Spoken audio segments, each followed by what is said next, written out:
Everyone, it is 8:31 a.m. on this May 21st, 2024 City Council meeting. It is officially called to order. And as usual, we will in fact start with our chaplain prayer and pledges. And today we have the honor of having Chaplain Maeve Roday. Is it Rode or Roday? Reverend. Okay.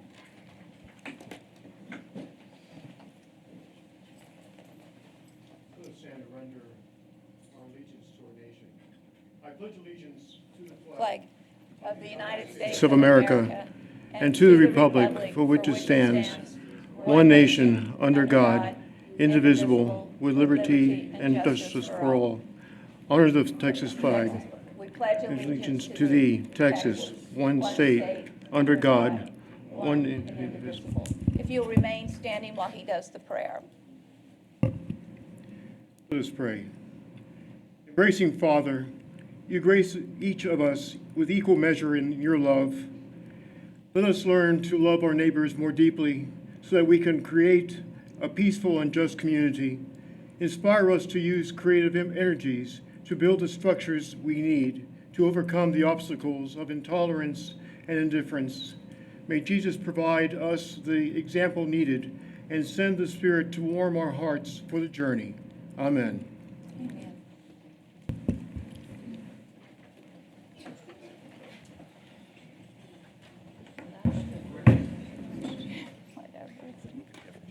Yeah, exactly. We will now go into our public comment portion of the agenda. Issues or concerns not on the regular agenda may be raised by the public at this time. Citizens should speak from the podium, address all comments to the dais, begin by stating their name and address or single-member district number, and limit their remarks to less than 3 minutes. Council has no obligation to respond to comments or questions from the public. Any response from a member of the City Council to non-agenda comments is limited to a statement of specific factual information, recitation of existing policy, or directing staff to place a subject on a future agenda. I will now take, please come forward if you have public comment. Give me one more second. I've got a lot of books.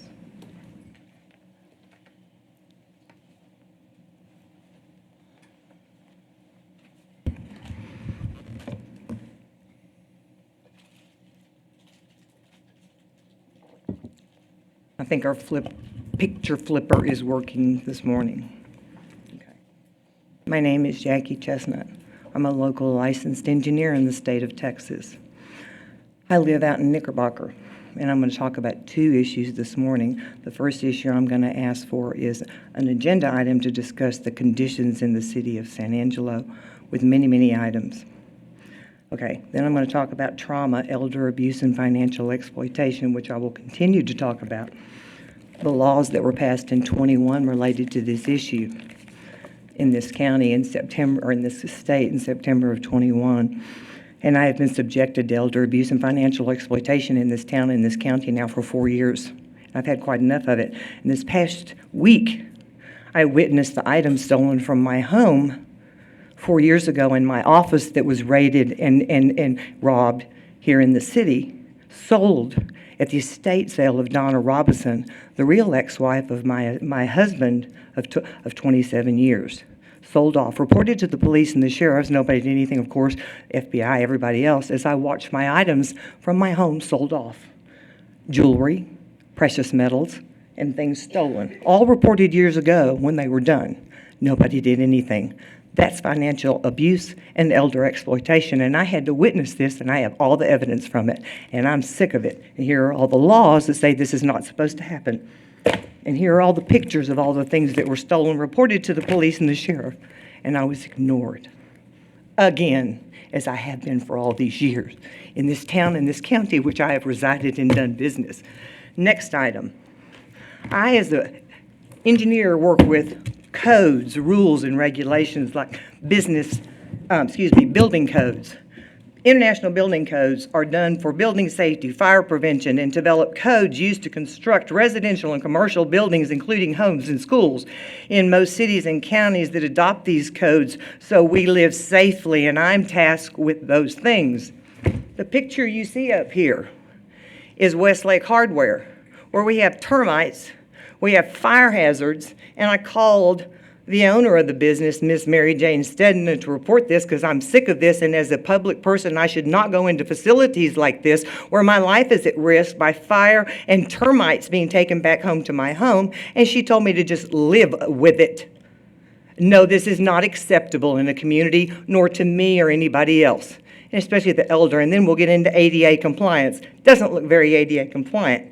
Let's flip through some other pictures. In front of your business, Miss Gunter, is a sheep that I don't know what it's about, that is destroyed, abused, looks like hell, has holes in the top of it, and that's sitting out in the sidewalk, actually. And I don't know what it's doing there, and I don't know what all these sheep are about anymore. I used to know when I raised sheep and goats and what they were about. Now they're just things sitting around.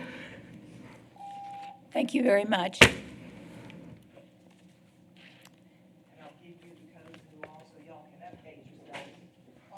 Any further public comment from anyone here today?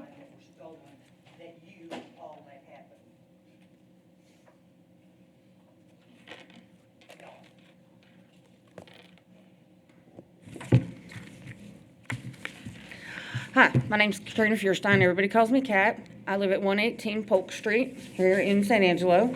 My issue today has to deal with my street. Okay, over there, the sewer lines are horrible and they keep breaking down, and the water lines, something's wrong with the water lines. Every one of my neighbors, there's 4 houses on there, and one on the corner of Polk and Colorado. Okay, everybody's water smells like natural gas when you turn it on and start running it. Shower, bathroom sink, in your kitchen, it just smells like natural gas. I'm about to see if I can take a lighter to it and light it. Okay, 4 times this has happened over the last, I'm going to say 3 months. Water and sewer have been over there, and street and bridge. They've dug up the easement twice. They've dug up the street twice, and it took me almost a week to get them to fix the sinkhole that they created right in front of my house. From the last time they dug up, it took me almost a week. She said she was waiting on materials. I said, it's street and bridge. Don't tell me you don't have asphalt. I mean, out of materials, it's dirt and asphalt, literally. Well, since they patched this yesterday, now this morning I have way reduced water pressure. It smells more like gas. My bathtub is backing up, and my toilet doesn't flush right. My toilet's starting to back up. With me, my neighbor Steve and Kathy, my neighbor Joe Hernandez, I just want to know who we need to actually speak to get a resolution to it, to feel safe in our homes and, have the water and not have the gas. And I just need to know who to speak to. This is 4 times they've been over there. 4 times. It's getting a little ridiculous. Ma'am, give me your address again, please. 118 Polk, P-O-L-K. The person to talk to is Executive Director of Public Works, Shane Kelton. Okay. I'll make sure that he contacts you and that we get that. Absolutely. looked at, okay. My name's Kat, as I said, K-A-T. My number is 706. Well, let me get it afterwards, okay? Oh, okay. Okay, thank you, ma'am. Thank you. The sewer gas issue, you can smell when you open your car door on the whole street. The sewer gas issue is all over this town. Thank you, Jackie.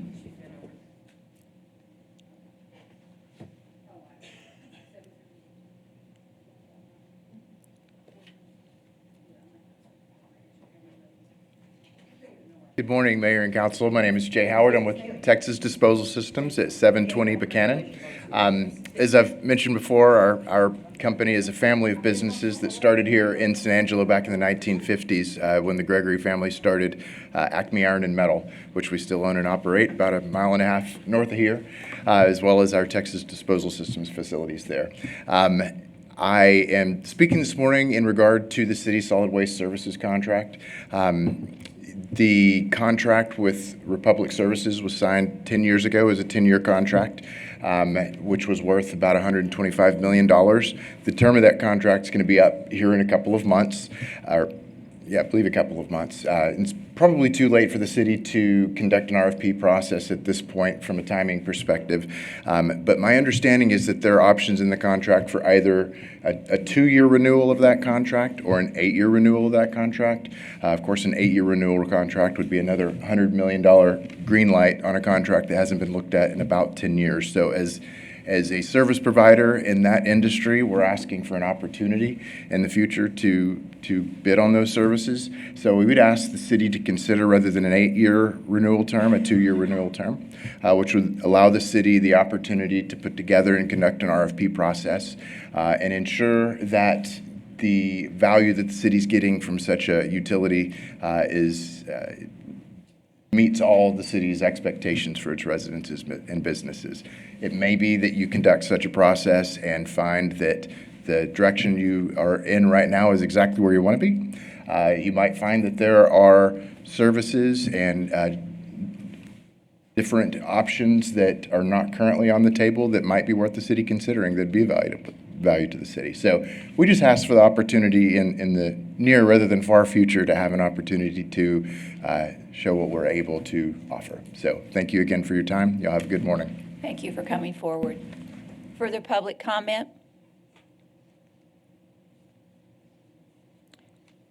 Seeing no one else coming forward, we will move on our agenda today, which takes us to our consent agenda. I'm going to start by saying that I'd like to pull items F and G. Larry, do you have any items you'd like to pull? No, ma'am. Karen? No, ma'am. Lucy? No, ma'am. Harry? No, ma'am. Tom? Nothing to pull. Tommy? No, ma'am. Then may I have a motion for approval for the items A, B, C, D, E, and H? So moved. Public comment on the consent agenda items, please. Seeing none, we'll take a vote. All those in favor, please say aye. Aye. The consent agenda, with the exception of F and G, have been approved 7-0.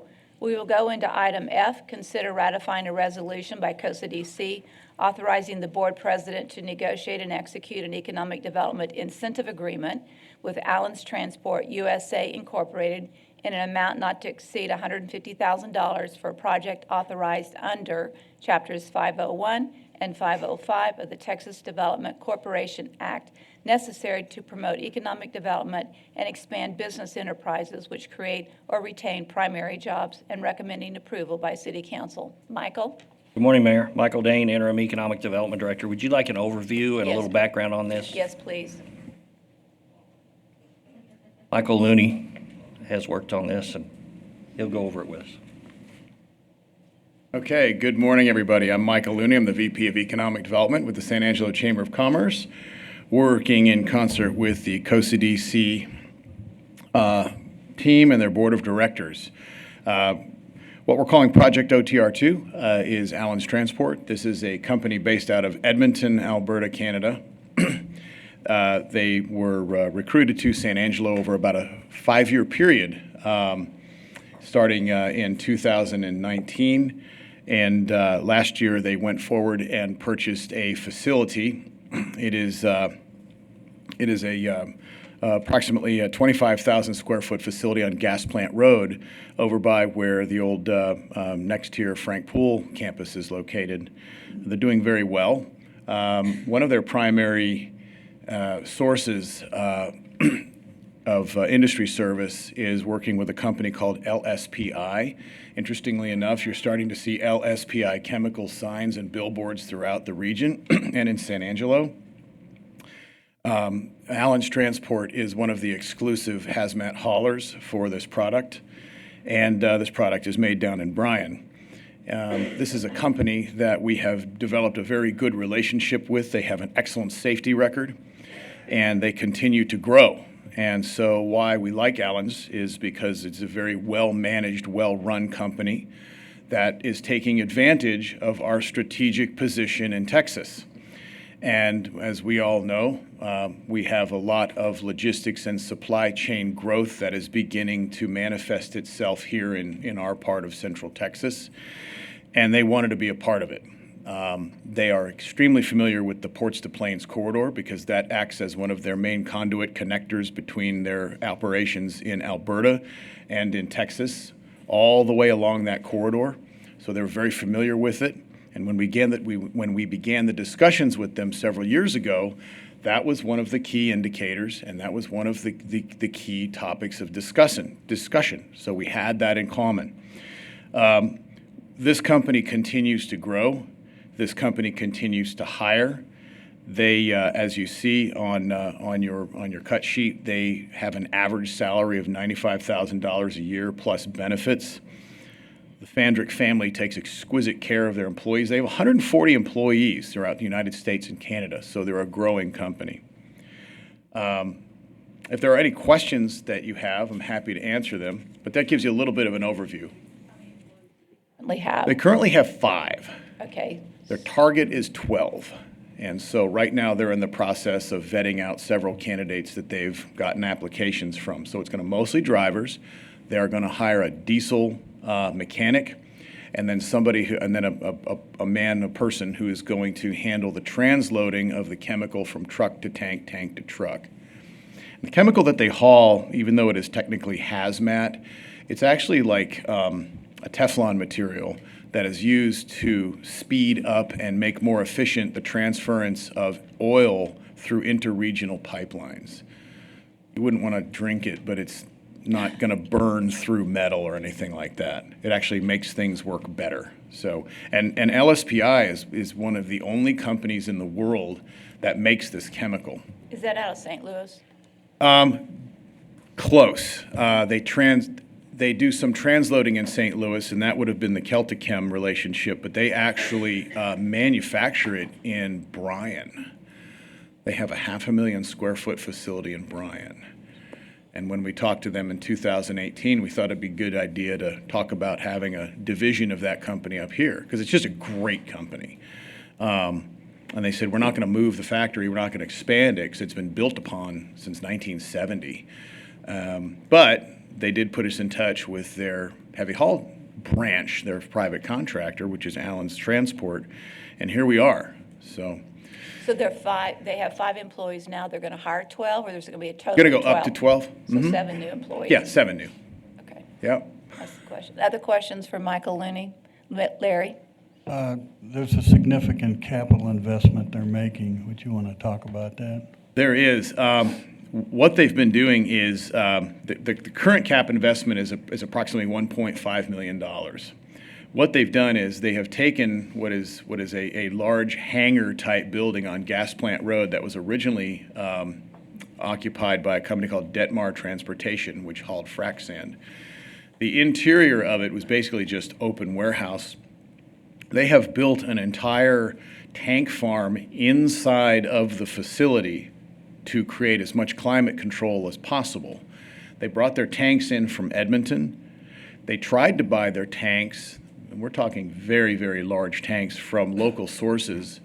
But I guess it's kind of a good problem to have, because none of the local manufacturers could get to them for 6 months. That's how backlogged they are. And that speaks to a lot of the workforce issues we've had, and the fact that during COVID, a lot of our oil field services companies spread out and started looking for contracts throughout the entire North and South America. So that's kind of got them behind, but they had to bring these in from Edmonton, which they did. They've got them all set up right now. There's a total of 9 tanks. They have more on the way. And Larry, to your point, it is a very substantial investment in San Angelo. I want to also add that Allen's Transport likes San Angelo for logistic reasons. It's a good, strong location for them, but they could have gone anywhere. And they just really like San Angelo and the way they've been treated by the city, the way they've been treated by the county, and just the general entrepreneurial spirit that they feel here. And so that helped a lot, because we were selling a good product and they like it. So anyway, I kind of over-answered your question, as I'm apt to do, but it's exciting to talk about, because it's nice to have companies that become enthusiastic ambassadors of our community. And they're new here. Any other questions or comments for Michael? Thank you very much. All right, you're welcome. May I? Mayor, I'd make a motion we approve. Thank you. Thank you, Tommy. Second by Larry.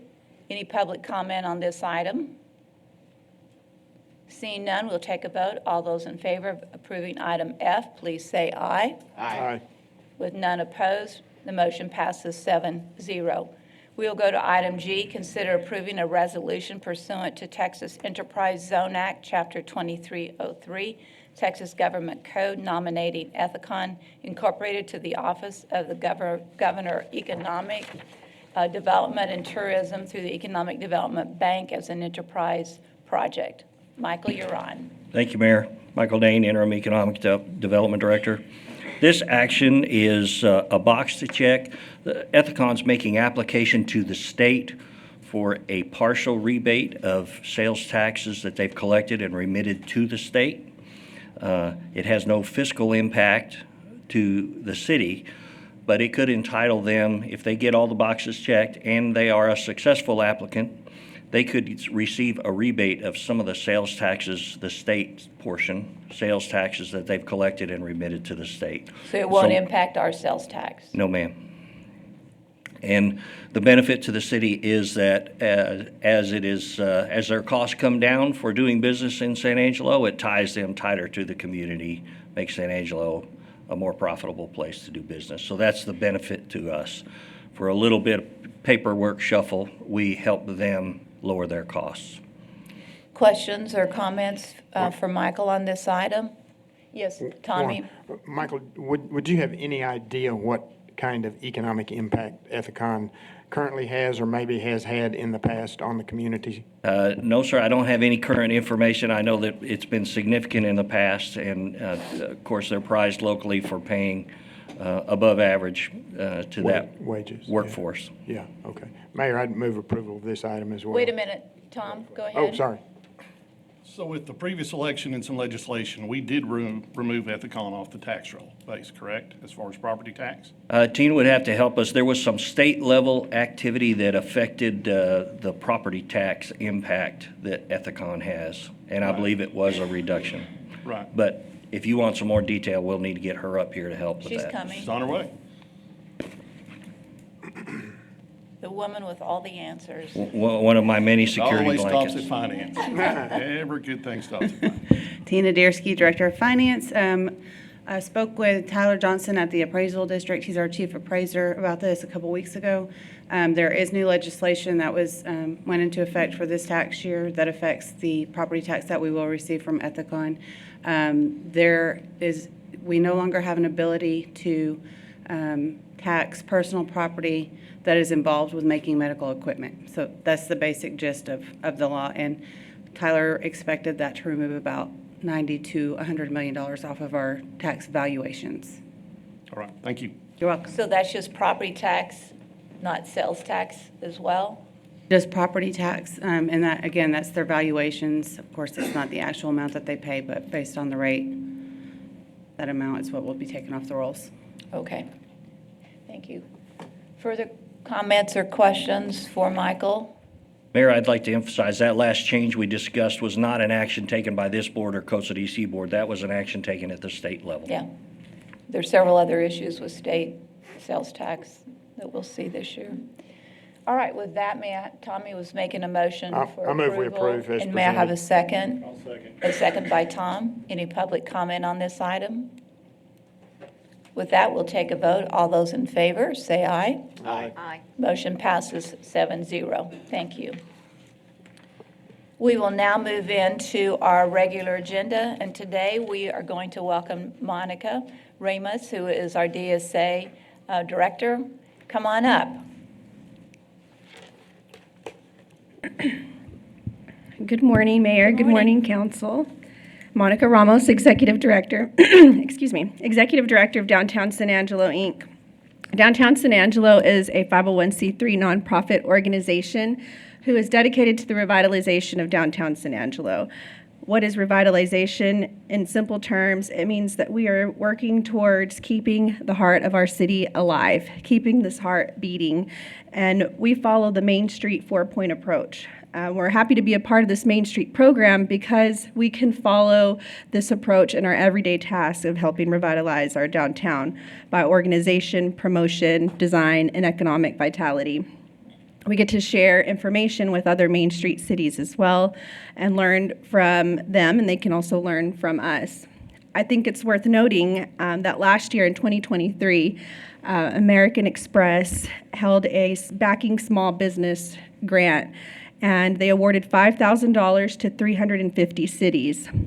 one of the eligibility requirements was to be a part of a Main Street city. And San Angelo being a part of a Main Street city, we did have a small business apply for this grant, and San Angelo Studios was awarded the Backing Small Business Grant. So that was something that's very notable and really says a lot about us having our tie to Main Street and its importance and how it can help our community.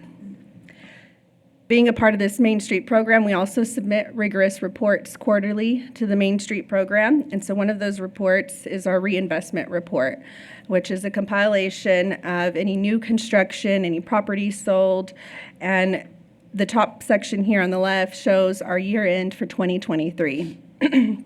I believe the last report that I've presented to City Council was back in September, so I wanted to show that year end. And the total reinvestment was $12,674,852. Although we see this decline on the chart, I don't think that that's going to stay down. I believe that that has potential to increase because already in Q1 for 2024 and January through March, we've already seen 18 new construction and 4 properties sold, and the total reinvestment at $4 million. And so the way that I collect this data is by using deed transfer reports and permit reports to help me compile the information for our Main Street district. And feel free to stop me if you have any questions. I'm just going to continue going on. The mixed beverage and sales report, this is a combined report of the mixed beverage and the sales tax report compiled together. And what we see here is the comparison of 2023 versus 2022. Overall, San Angelo has an increase, which is very positive. Slight decreases for Central Business District and Main Street, but I did take a glance at where we're looking at for this 2024 quarter, and it looks like we're going to see that rise and increase, and hopefully my next report will have some positive numbers there. But again, that's just a slight decrease. I don't think that that's much concern. And as far as being able to determine where those numbers come from, it is difficult. I did try to look and compare, but because it is sales tax and mixed beverage combined together, it's difficult to see where the slight decreases originate from. Our 2024 Southern Tiers projects, primarily the southern section of the Tiers boundary is downtown.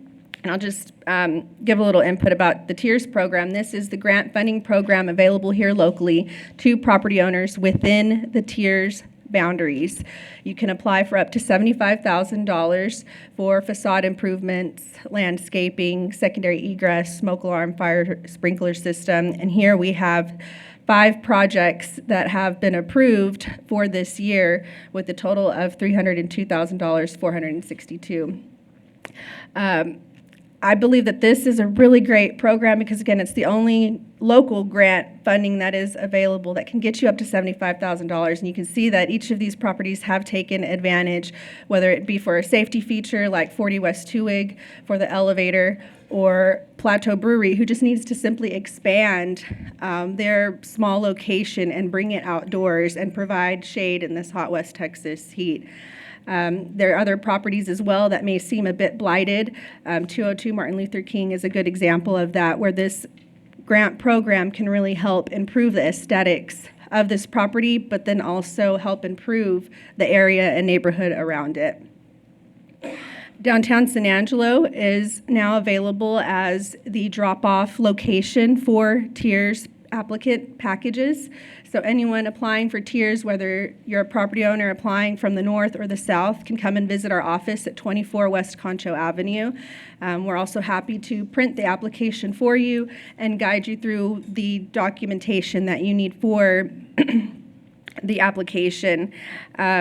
Anything in more depth, I suggest reaching out to the ASU SBDC as their free service, but we'll help in any way that we can. And so far, we have had 20 consultations this year, whether it be by phone call or in-person visits to the office regarding the Tiers program.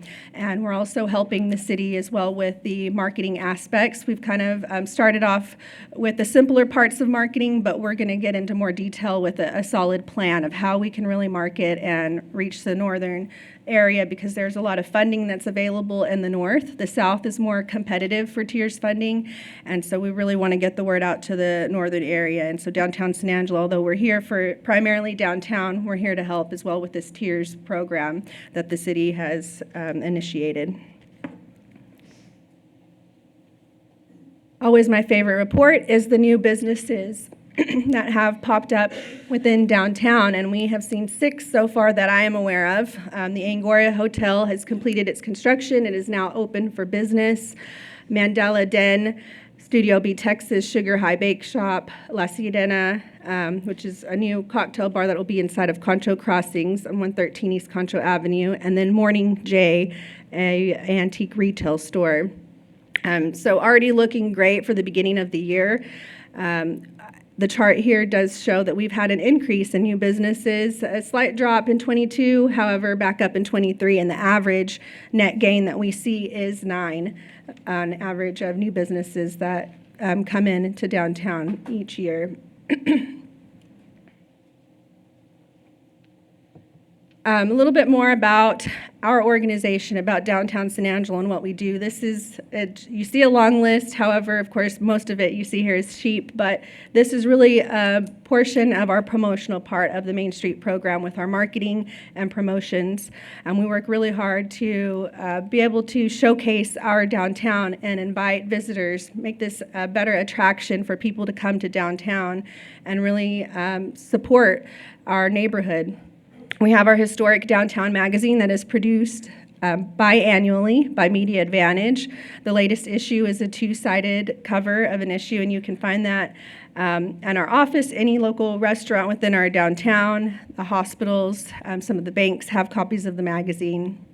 It's a great way to learn what's going on in downtown, but as well as the history.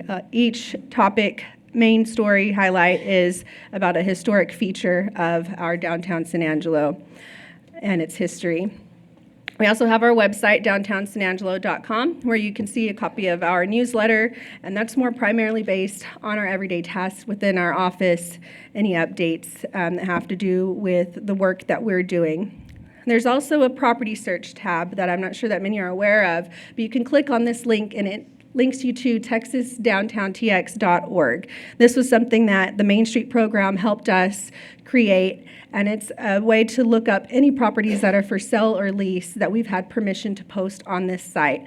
We are not the realtors per se, but we can, if someone comes to our office or gives us a phone call and asks us about a property on this site, we can at least connect that individual to the person to speak to, whether it's the property owner or the proper realtor regarding the property. We do want to work towards filling any vacancies that we may have. Our Sheep Spectacular, this is a program that started back in 2007 as a fundraising effort. It does pay tribute to the original Miss Wool pageant and our sheep and wool industry and our heritage. And it started out with 10 sheep, and now we have 165 sheep that have been sponsored over the course of time. And we're happy to host sheep unveilings to help debut these sheep because they are not only significant to the sponsor but to San Angelo. We always have visitors from ASU, families from ASU, Goodfellow Air Force Base, travelers that come by, and they ask why the sheep, and they're always interested in trying to take photographs with all the sheep. And with the sheep having each their own unique design, it usually has a representative design of San Angelo and our West Texas heritage. This list here of the 17 sheep are 17 sheep that are currently in progress. So we'll see most of these sheep debuted soon. The 4 for Congressman August Pfluger, we just had a sheep unveiling for him yesterday, so his sheep has already been debuted. La Esperanza Clinic West, as well as Texas Trust Credit Union's second sheep that they have on display. Our community events are important to the organization, but definitely for our downtown community. When we host events like Brews, Use, and Barbecue, we bring so many visitors, not only just locally or within our Concho Valley, but the teams that come out to participate. This year we had 40 teams that came out to compete for best brisket, ribs, and lamb. We had the World Championship Lamb Cook-Off. This is an opportunity for vendors as well to showcase their goods and services. We had 53 vendors, and we had local entertainment, all for the enjoyment of our community, but then also visitors alike, because when these teams come and travel, they bring their RVs, they bring their families, and so the families that are here are going to traverse to our downtown and go enjoy our restaurants and our shopping and entertainment scenes. So we're happy to continue the Brews, Juice, and Barbecue event every year in March. The Star Spangled Banner concert and fireworks show will be held this year again on July 3rd. This is another event that brings the community together. It is a free event, just like Brews, Juice, and Barbecue, free admission to come out and spectate and enjoy the fireworks show. Last year's show was bigger than ever, and we hope to continue that and continue to make a bigger, longer fireworks show, because after all, I think that's what everyone really goes out for on Independence Day, is to see the fireworks. The downtown stroll is centered around holidays this year. We've kind of worked through changing some of the aspects of the stroll. It's been around for many, many years. It started as an art walk and then transformed into the stroll so that it could include businesses to be able to showcase their services. And so this most recent stroll that we hosted was Mother's Day Mosey, and we held this event last year as well, and it was a wonderful, beautiful event because the moms got a day to relax and come out and shop and enjoy discounts and some refreshments as well. So we'll continue with the stroll through the year, with our Halloween stroll being next, and then the Sheep on the Shelf stroll in December. Any of this information, by the way, can be found on our website and through our social media outlets. Something new being brought to the table by Downtown San Angelo is a mini Miss Wool pageant. So not completely new. It does pay homage to the original Miss Wool pageant. One of our board members, she's actually here today, Andy Markey, brought this thought up of, let's host another Miss Wool pageant, but for little girls. We thought, yeah, that would be nice. Let's do that.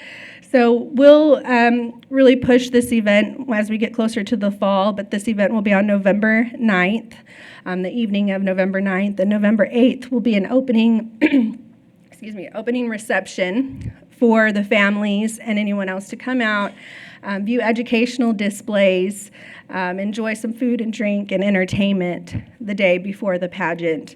And we're really excited about this. I do have someone that is helping me that has extreme knowledge, expert knowledge with pageants. Her name is Morgan Yonka. She actually participated in pageants as a little girl, and to this day she judges pageants. So she's my guide on organizing the actual pageant portion of this event. But we're really happy to bring this to the table and, again, pay tribute to the original Miss Wool pageant and be able to share that history on the opening reception night. As far as outreach for our organization, we've had several speaking engagements where we've spoke to the East Side Lions Club, the Downtown Lions Club, the Women's Philanthropic Organization as well. We're happy to do so because we do want to share the good work of our organization, but as well as the good news about what's happening downtown, just like I am today with the new businesses and the reinvestment report, sharing all the good things that are happening.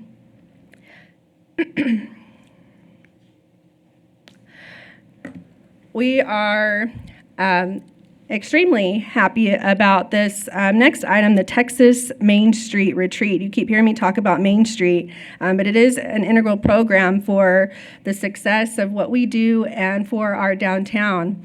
We were asked by the Texas Main Street Coordinator to host this year's Main Street Retreat. Each year this retreat is held in other cities. I went a couple of years ago to Victoria, Texas. We visited their downtown, and it was a 4-day workshop event.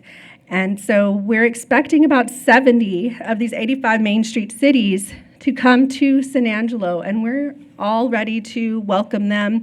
We have several sponsors on board that have helped with venue spaces, meals for lunch and dinner, as well as activities, creating a special welcoming for our visitors that are coming to San Angelo. I know that most Main Street cities do look to San Angelo for information, and they want to emulate what we're doing. So I'm happy that they get to come to us and we can share our stories with them and have some trade-offs during the workshop sessions. And again, especially thankful to all the sponsors. I know the City Development Corporation was a big sponsor in Texas Bank, so we're very, very thankful for that assistance because, again, we're able to create this atmosphere to welcome the guests, and I can show off our downtown. I'll have an opportunity to do a walking tour so that we can walk through and view all the great aspects of our downtown.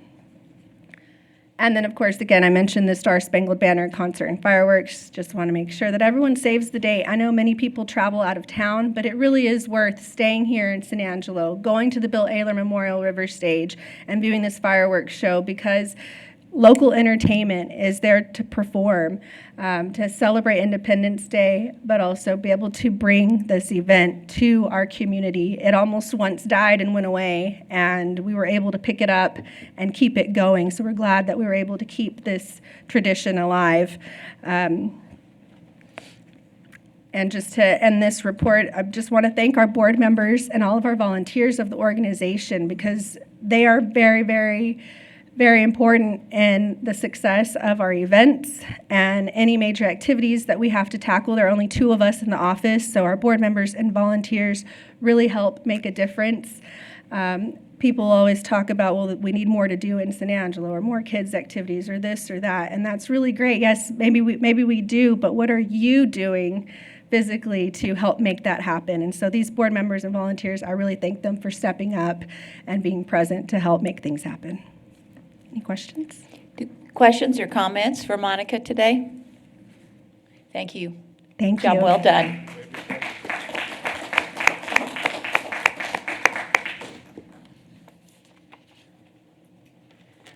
Item B is discussion and possible action on prioritized listing of funding requests for animal services. Morning. Morgan Chegwin, Assistant Director of Neighborhood and Family Services. What we wanted to focus on this morning was talking about the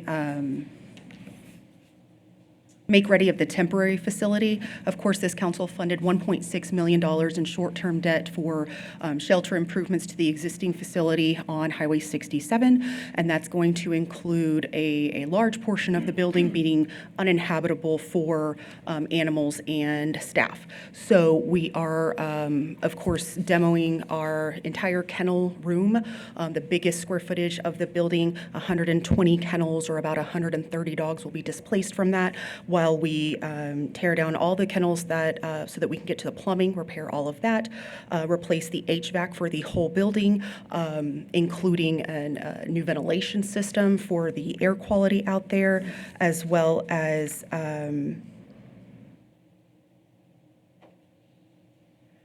the phase 2 of the building will displace an additional 60 dogs. So displacing 130 dogs and then later another 60 dogs and 20-ish cats will require standing up a temporary facility. And so Bob Salas and Al Torres have been working on what can be done for that and have identified an additional cost in addition to the existing funding for the project.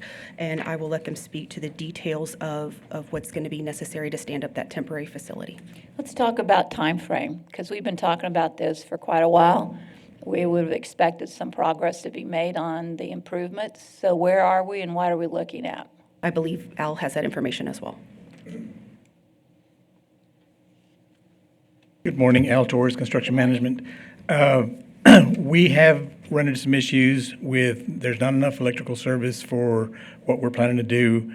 And also there was some issues about the fire alarm. So the engineering portion of it kind of came to a stop while we figured that out. We've got it figured out. The electrical portion, we have no choice, but the fire alarm, we're going to work with the fire marshal to get that done. So we're hoping in about another month or so we'll be done with the construction documents and we can move forward with bidding and get that started before sometime during the We summer. don't even have construction documents at this point. Not completed, no. They're quite a ways done, but they're not 100%. So, but we're getting there. So on the temporary shelter, like Morgan said, from the beginning of the project, she's been tackling what am I going to do with all these dogs. We originally talked about trying to get, excuse me, the contractor to phase the work in the shelter part, but that was a logistical nightmare. The contractor said he just really no way he could do that. So she and Bob found a place where they could house the temporary animals. Because didn't we have that approved some time ago where we were going to take these temporary animals? They went to the planning commission to get a conditional use just so that they were allowed to do that use at that building. But now they've got to take the building and convert it to a temporary shelter. So the big issue, of course, is trench drains, getting it to where you can put all the kennels in, get it washed down. They're looking at it for a period of up to a year. Shouldn't take that long, but just in case. Just to get the temporary kennels together? Correct. So you're not going to do any work on the facility until we have this temporary housing for the animals done? There's a lot of work that can be done before they do the kennel part, because the entire building over there is going to be done. So they can do all of the office areas, they can do most of it. They can even start, and the temporary kennel shouldn't take that long, because that's not having to go through all the engineering process. What we're doing, the issue on the temporary kennel is if we went in there and did cut trench drains, just like we're doing at the other facility, to cut new trench drains in and saw cut the concrete, pour new concrete, that would be a lot more expensive than what we've come up with, and it would take a lot more time. What we're doing instead is we're going to use concrete block to elevate platforms, place the trench drains in those platforms so that we can put the kennels on top of that. It's a fairly quick, easy way to do it. It's not a permanent solution, but it's good, solid construction, and it'll last for a while. So the advantage is that once they're done, somebody else that wants to use that building for something else, they can come in and fairly easily remove all that. If we saw cut the concrete and put permanent trench drains in there, then you're kind of limiting what the building can be used for. Plus, it would be a lot more expensive. Doing it this way, it's going to be a lot faster. I think in a couple of months, 3 months, we could have that done in time for the work and the new one to be. I think timing should work out. So, questions or comments from council at this point? I have a question, Mayor. Yes, go ahead, Tommy. I haven't heard an ask yet, or maybe I missed it. What is the ask? The dollar today? amount? We have estimated $120,000 for the temporary shelter. Hopefully that's a little high, but we want to make sure we've got it all covered. And I haven't talked to Morgan about this, but I figured an 8-inch drain, which is what we're doing and what we have at the other facility. If we cut it down to a 6-inch drain, a 4-inch drain, we could possibly lower that a little bit, but I don't know if that would serve her needs. The number I came up with is actually 100,000. I think the other 20 was for the kennels themselves. So that's the dollar amount. Karen? Would you mind just quickly reviewing for us the calendar of events so we kind of have it fixed in our mind? So start date on the temporary, start date on the existing occupancy timeline, those sorts of things. From here out or backwards? Starting from right now. Okay. When can we expect? Or when we certain thought we were going to Okay, start? so for Yeah. right now, and I can come up with actual dates and send them to you, but right now,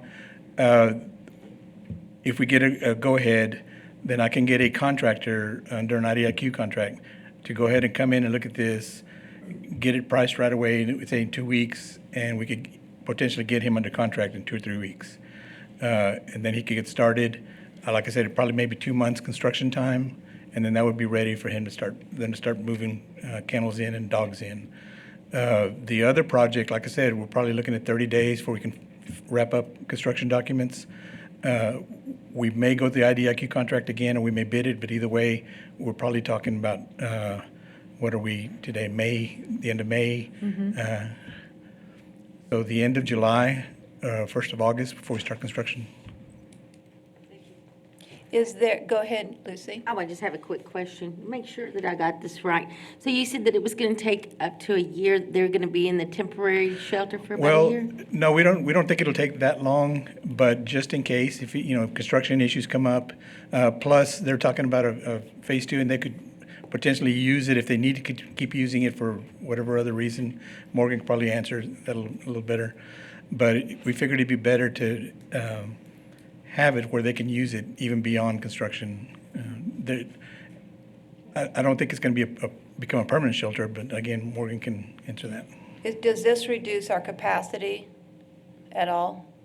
Because we know every month we end up with capacity issues. So in this process and this timing, do we reduce capacity? A little bit. What's a little bit? Well, say 20 dogs. Well, that's a lot. Well, it is when you're the dog, yeah. Yeah. I think Morgan feels comfortable that she can work with that number and find shelters. Morgan, do you want?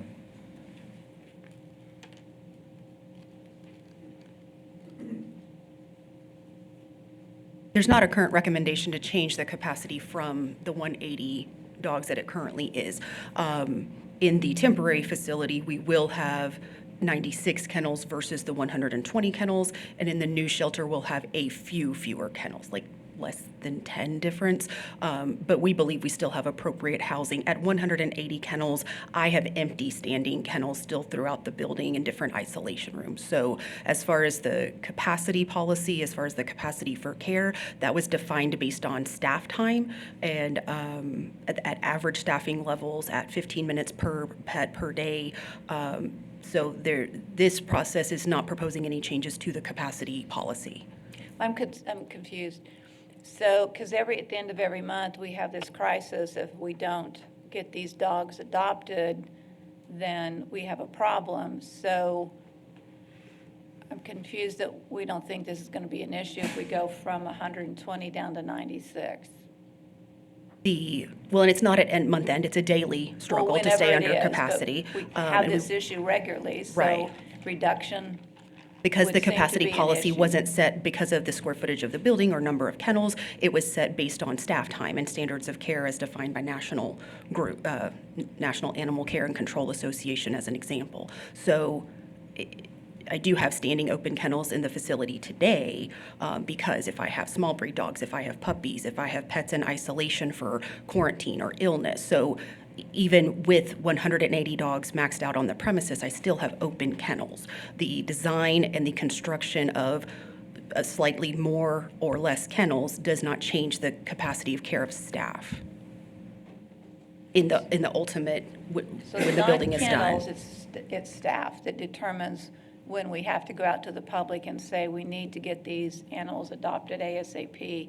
It's not about kennels, it's about staff. Right, that was the presentation made to council and the background of this, if we average this many minutes per care per day to meet an absolute minimum standard of care, if I have more than that many animals on the premises, they're not getting the necessary care for the day. We might need to relook at those numbers to figure that out better, because the assumption was always, or my assumption was, that it's based off a number of kennels, and the kennels being full, so that created the need for adoptions, not staff. I can bring back that I think that we presentation to should y'all. revisit that. That's what we spent a lot of time in, was the staffing. I don't think we related the staffing conversation to number of kennels and adoptions. There was a disconnect there, and I'm sure Sure. everybody on this board understands there was a big disconnect. I understand exactly what you just said. I didn't understand that we had the problem out there. I thought we had a maximum of 180 dogs. I didn't understand it was a staffing issue, so we need to come back and visit with that.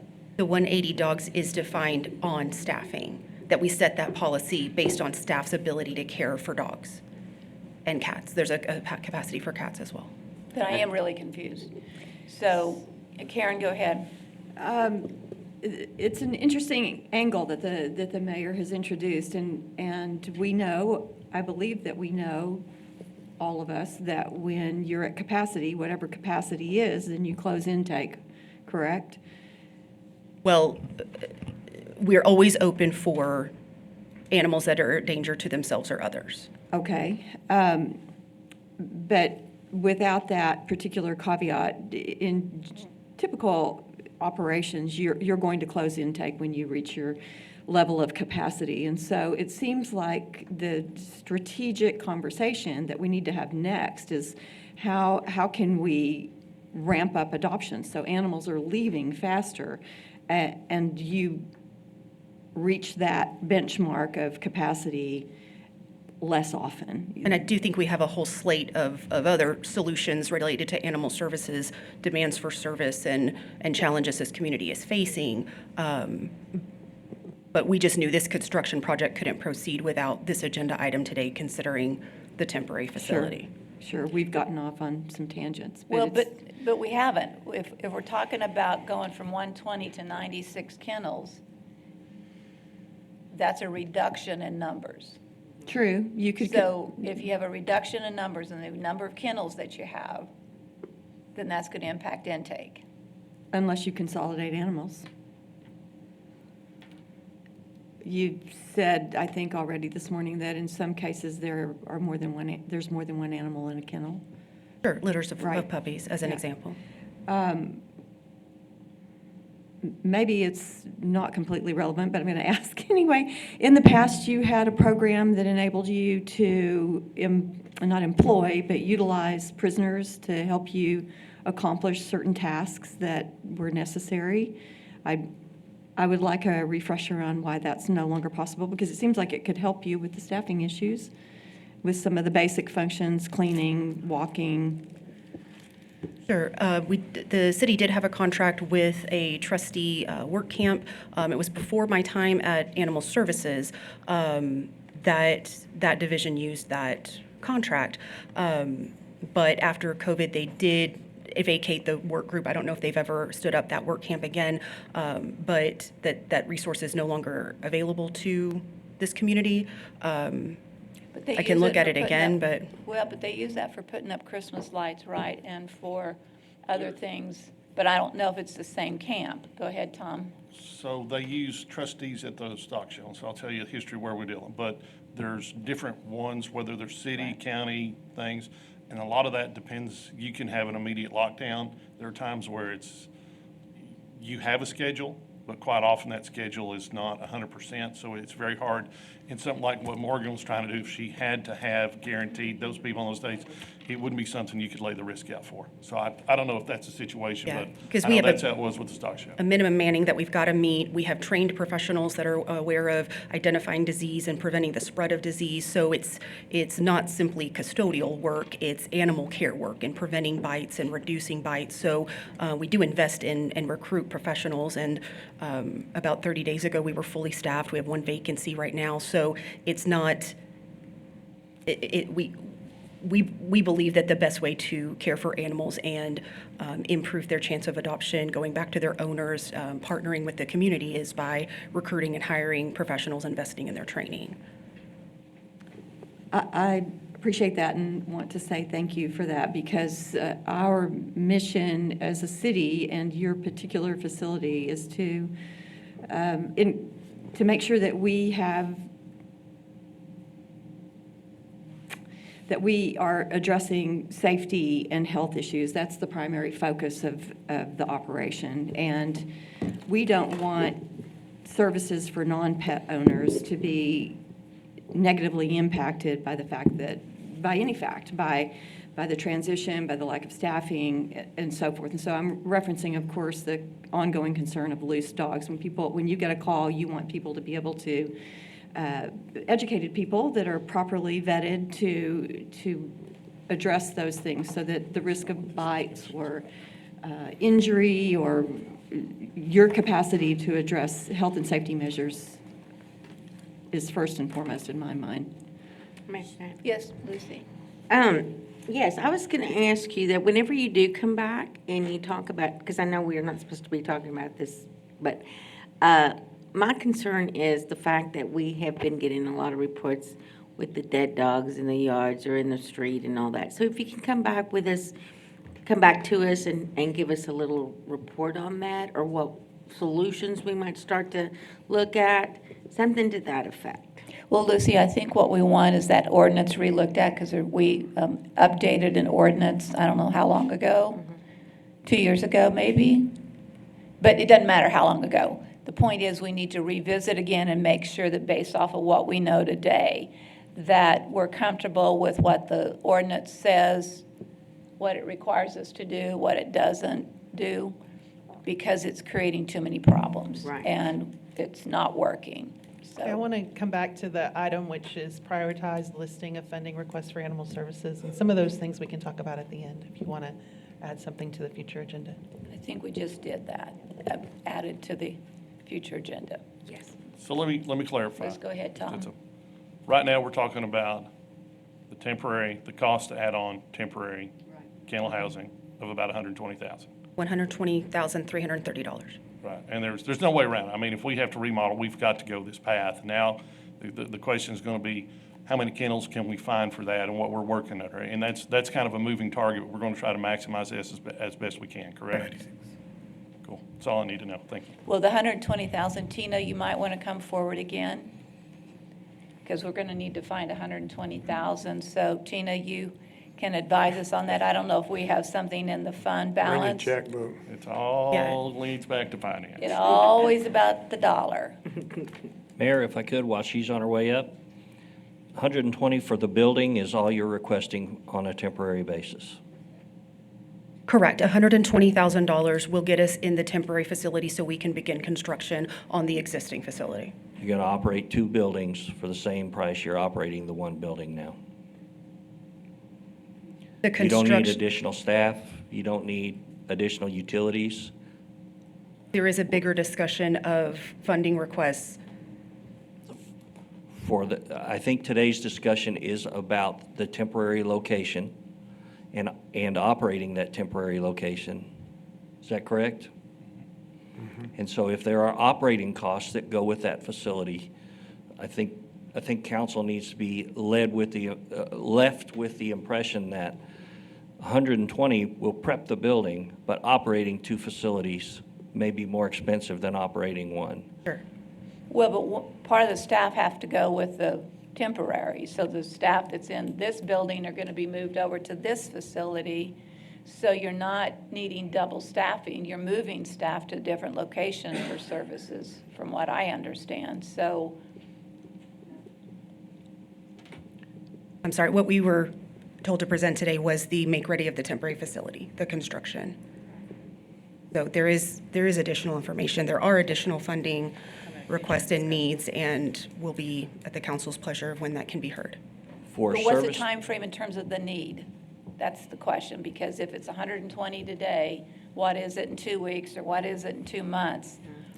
Mayor, let me, Yes. if I may. So I looked at the agenda. Of course, I was out last week. I looked at the agenda. My concern was there's a lot of requests that were coming through that would be better based at a general fund workshop, budget workshop. And my concern was, what do we need at this point to really truly address a temporary facility? And that was my request, to ensure that we came forward to council and not, the initial number was $767,000.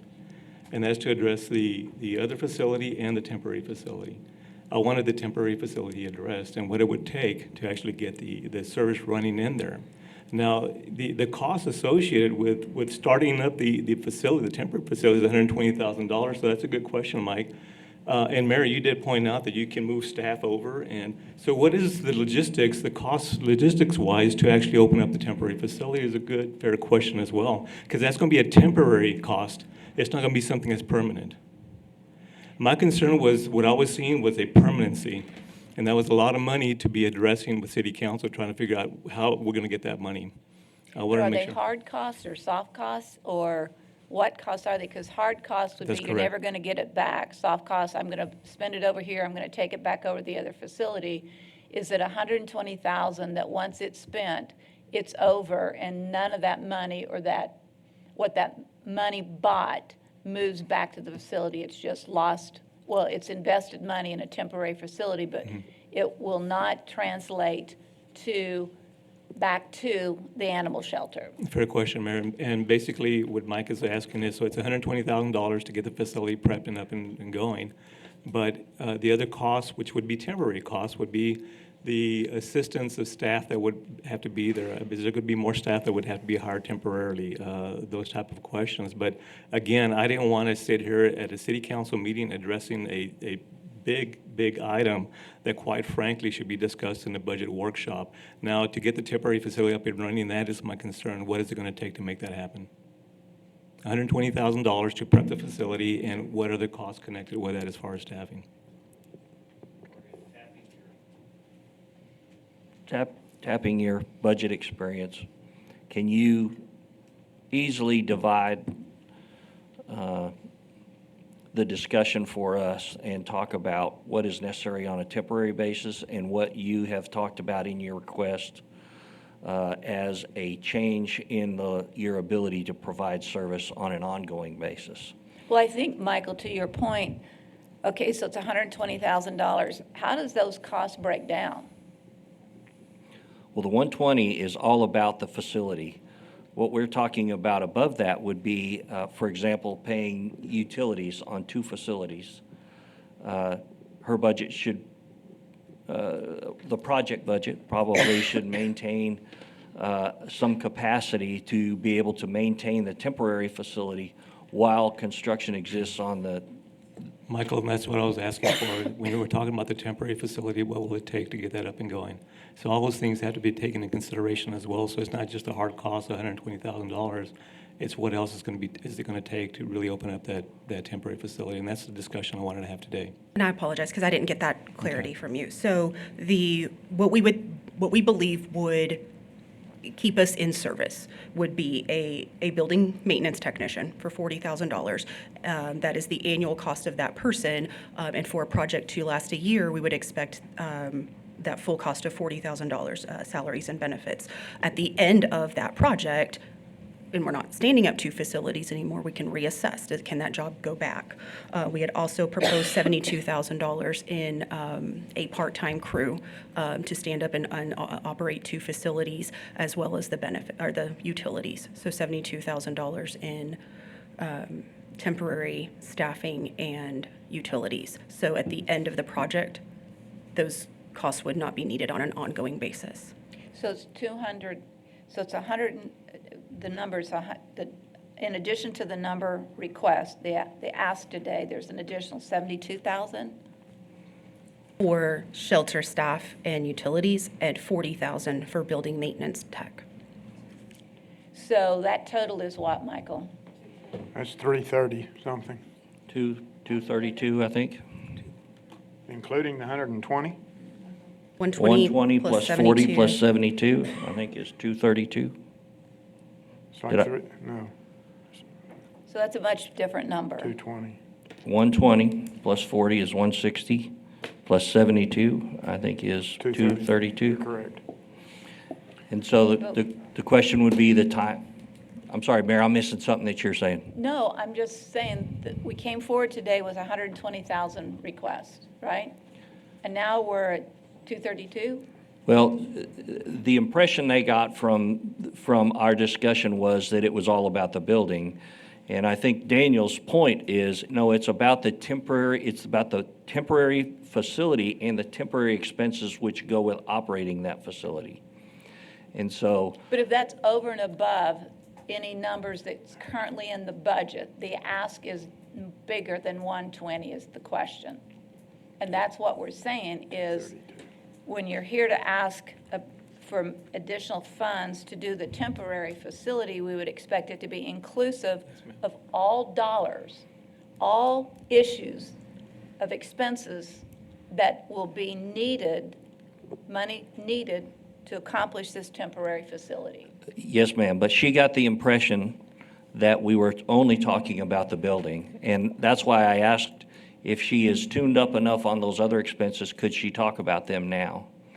And so I agree, it's not just about the building, and I think Morgan has some more information to talk about, not just the building itself, but the operation of the building and the splitting of the operation into two locations. And so she said, I need some staff, and that would be on top of the 120. Is that all do you think you will need? Do you think you can fit everything else into that? During the construction, those are the 3 items needed. Okay. And then the ongoing question would be, service levels, like the dead animal pickup service. That's the kind of thing I think Daniel was saying, that needs to be part of the general fund discussion. That's not about this project, that's about the ongoing services. Yeah, I'm just talking this project, what is the ask for this project? Not the budget for 24, 25, but this project, what is the ask? Because it's obviously not 120. Yes, ma'am. 232 is the running total at this point. All right, so that means, Tina, you've had some time to count your dollars. So if this is a council priority and you direct us to do so, we'll work with Daniel to identify a funding source, probably through savings in other areas and/or one-time funding sources. It's not about it being a priority for us. What it is about we're doing this. And it's a necessity. This isn't a question about whether I like it, you like it, or somebody else doesn't like it. It's about this project is ongoing. We've already said we're going to do this project. What are the dollars and where do we find the dollars? And you're going to tell Daniel to go find the dollars. I will take that direction and we will do so. Thank you very much. Yes, ma'am. What'd you say? I said we could do a GoFundMe. I may have to do that. Yeah. Oh, excuse me, Tom? Looking for a motion right now? No, because we don't have action to take because we don't know where the money's coming from. Okay. So they're going to have to go back and bring forward the source for the revenue. Gotcha. Yes, Larry? For Mr. Torres, when this subject first surfaced, there was concern about the existing utilities in that structure, water, sewage, electricity. Have those problems been overcome? The only issue is electricity. They are going to have to replace the transformer and increase the amount of electricity there. The problem is that the facility next door tapped into it and they're using some of that. So the capacity that they thought they had, they don't have. So we're going to have to increase the transformer. And that's part of the delay that we've had over the last 2 or 3 months. The plumbing issues were all part of the renovation we were doing out there. So the plumbing was to be a part of this Correct. $1.6 million upgrade. Correct. Yeah, the plumbing issues, we're redoing the trenches completely. Right now, they're floor drains that are, they're undersized, they're broken in a lot of places. So we're just going to saw cut, take all those out and put in trench drains, which are easier to maintain, much more efficient. And of course, the HVAC, we're replacing the HVAC, the whole building. Thank you. Mm-hmm. Thank you. Okay, so we will move on to item C, discussion possible action on Chapter 8, Article 8.10, parking vehicles on unimproved surfaces of the Code of Ordinances. Well, this is another hot topic. We have Oh. public comment. Please don't stand behind. Is there public comment? Well, we didn't take any action on that item, so. There's but still we public can- comment on every item. We are opening up for public comment. On item B, yes. Yes, ma'am. Jamal Shumpert, single member, District Number 2. I'm reading this. It says discussion and possible action on prioritized listing of funding requests for animal services made by Neighborhood and Family Services Assistant Director. She did exactly what you guys asked for. I don't understand the hostility given towards her. I'm going to move on from that and just focus on what's needed for the citizens.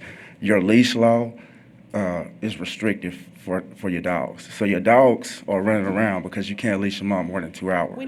We need to stay Oh, on it- topic. You can't talk about anything. You need to talk about funding. Funding? Oh, okay. Yes, well, on topic is $276,000 for 2 additional officers. I think the problem you have with having so many dogs still in there, always having to be adopted, is because you don't train them. There's no incentive to adopt a dog. It's like, hey, pick this dog up, feed him, hopefully he doesn't tear your shoes up, tear your house up, poop all over your yard and your house. If you have people there to train them, it will be good.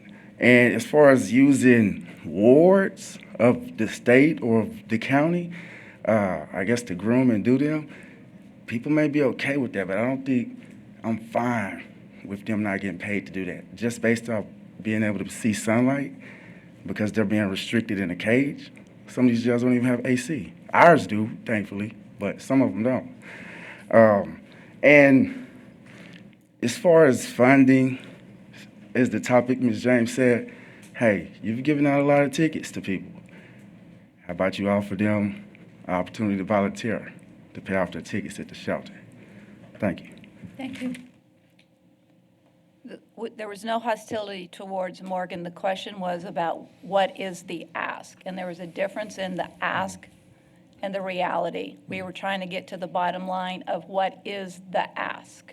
And there was not clarification in terms of how broad that ask was going to be. It was not about Morgan. She did what she was asked to do. Okay, item C, discussion possible action on Chapter 8, Article 8.10, part, I've already read this once, so sorry, Bob, I'm not going to read it again. You're okay? Good morning. Council requested that we look at our parking ordinance and come back with a recommendation to either change or eliminate parking in the front yard. Our legal department did some research on ordinances in several cities and to see what they do. The research showed that Waco, Abilene, and San Antonio specifically prohibit parking in residential yards, while other cities like El Paso, Denton, Garland, Amarillo, and Lubbock don't address the parking issue specifically, but they have their own issues they deal with. Turns out that very few cities, if any, allow parking in the front yard like we do. We're kind of unique. Here's a reminder of the exceptions to parking in the yard. It must be on an improved surface, or a vehicle must be screened from public view with a fence that conforms to the zoning ordinance. There are additional exceptions. While the current ordinance allows parking in the front yard if the street is 36 feet wide or less, that's called an additional exception. We are recommending that we limit those additional exceptions to these three: recreational trailers and RVs with the proper setback, with a valid handicap license plate or mirror hanger, and the third one would be parking in the rear yard as long as it is not adjacent to a street right-of-way and the street is 36 feet or less. We believe that these additional exceptions provide relief to those living in very narrow streets, but helps maintain neighborhood standards at the same time. If council is comfortable with these three changes, we can come back with an amendment to the ordinance at a later date. So open for discussion. Well, the one issue I want clarified with these things is we get lots of phone calls on someone has a boat in their yard and it doesn't have a license plate. Someone has a car in their driveway that doesn't have wheels on it. Somebody has a car that doesn't have tags on it. So the question mark is, how is that addressed in the current ordinance or on these recommendations here? Because that's the thing I hear over and over again. There's water in the boat, mosquitoes are being hatched, or whatever, however mosquitoes grow.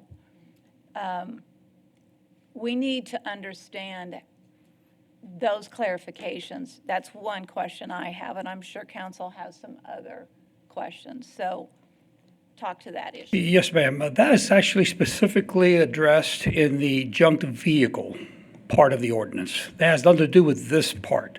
This is strictly parking on the yard. Regardless, we would assume that if you're going to park in the yard, in this case, in the backyard, your vehicle is not a junked vehicle. If it is, we would address it through that ordinance. So this is specifically addressing the parking situation. Lucy. Hi, Bob. So I have a question for you. Back over in Pauline, the streets are pretty wide, but there's these 3 trucks. They're regular trucks, but they don't have enough room for all 3, so they get the 2 in the driveway and then 1 across in the front yard. That is not legal, is it? It is if the street is 36 feet wide or less. they can park in the front yard, and that's what's causing the problem. It becomes very chaotic. You'll have a house with 4 or 5 cars on the front yard in all kinds of directions, and it causes an unsightly situation. That's the concern we have, and these changes would address that. Okay. Karen, do you have a comment?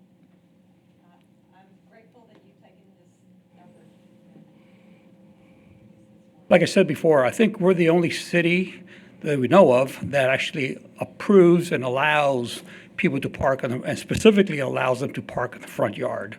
We couldn't find other cities that actually do that. Mayor? You have a look in your eye that says you have a thought you'd like to share. I don't know whose hornet's nest we're going to stir up here, but anyway, I mean, I can think of 3 or 4 residents on my street alone that have a car in their yard, all right? I'm just saying it is what it is. I get it. I mean, there's parts of this city we'd certainly like if we could go and do like a line item veto and say this district can and this can't, but that's not fair, it's not right.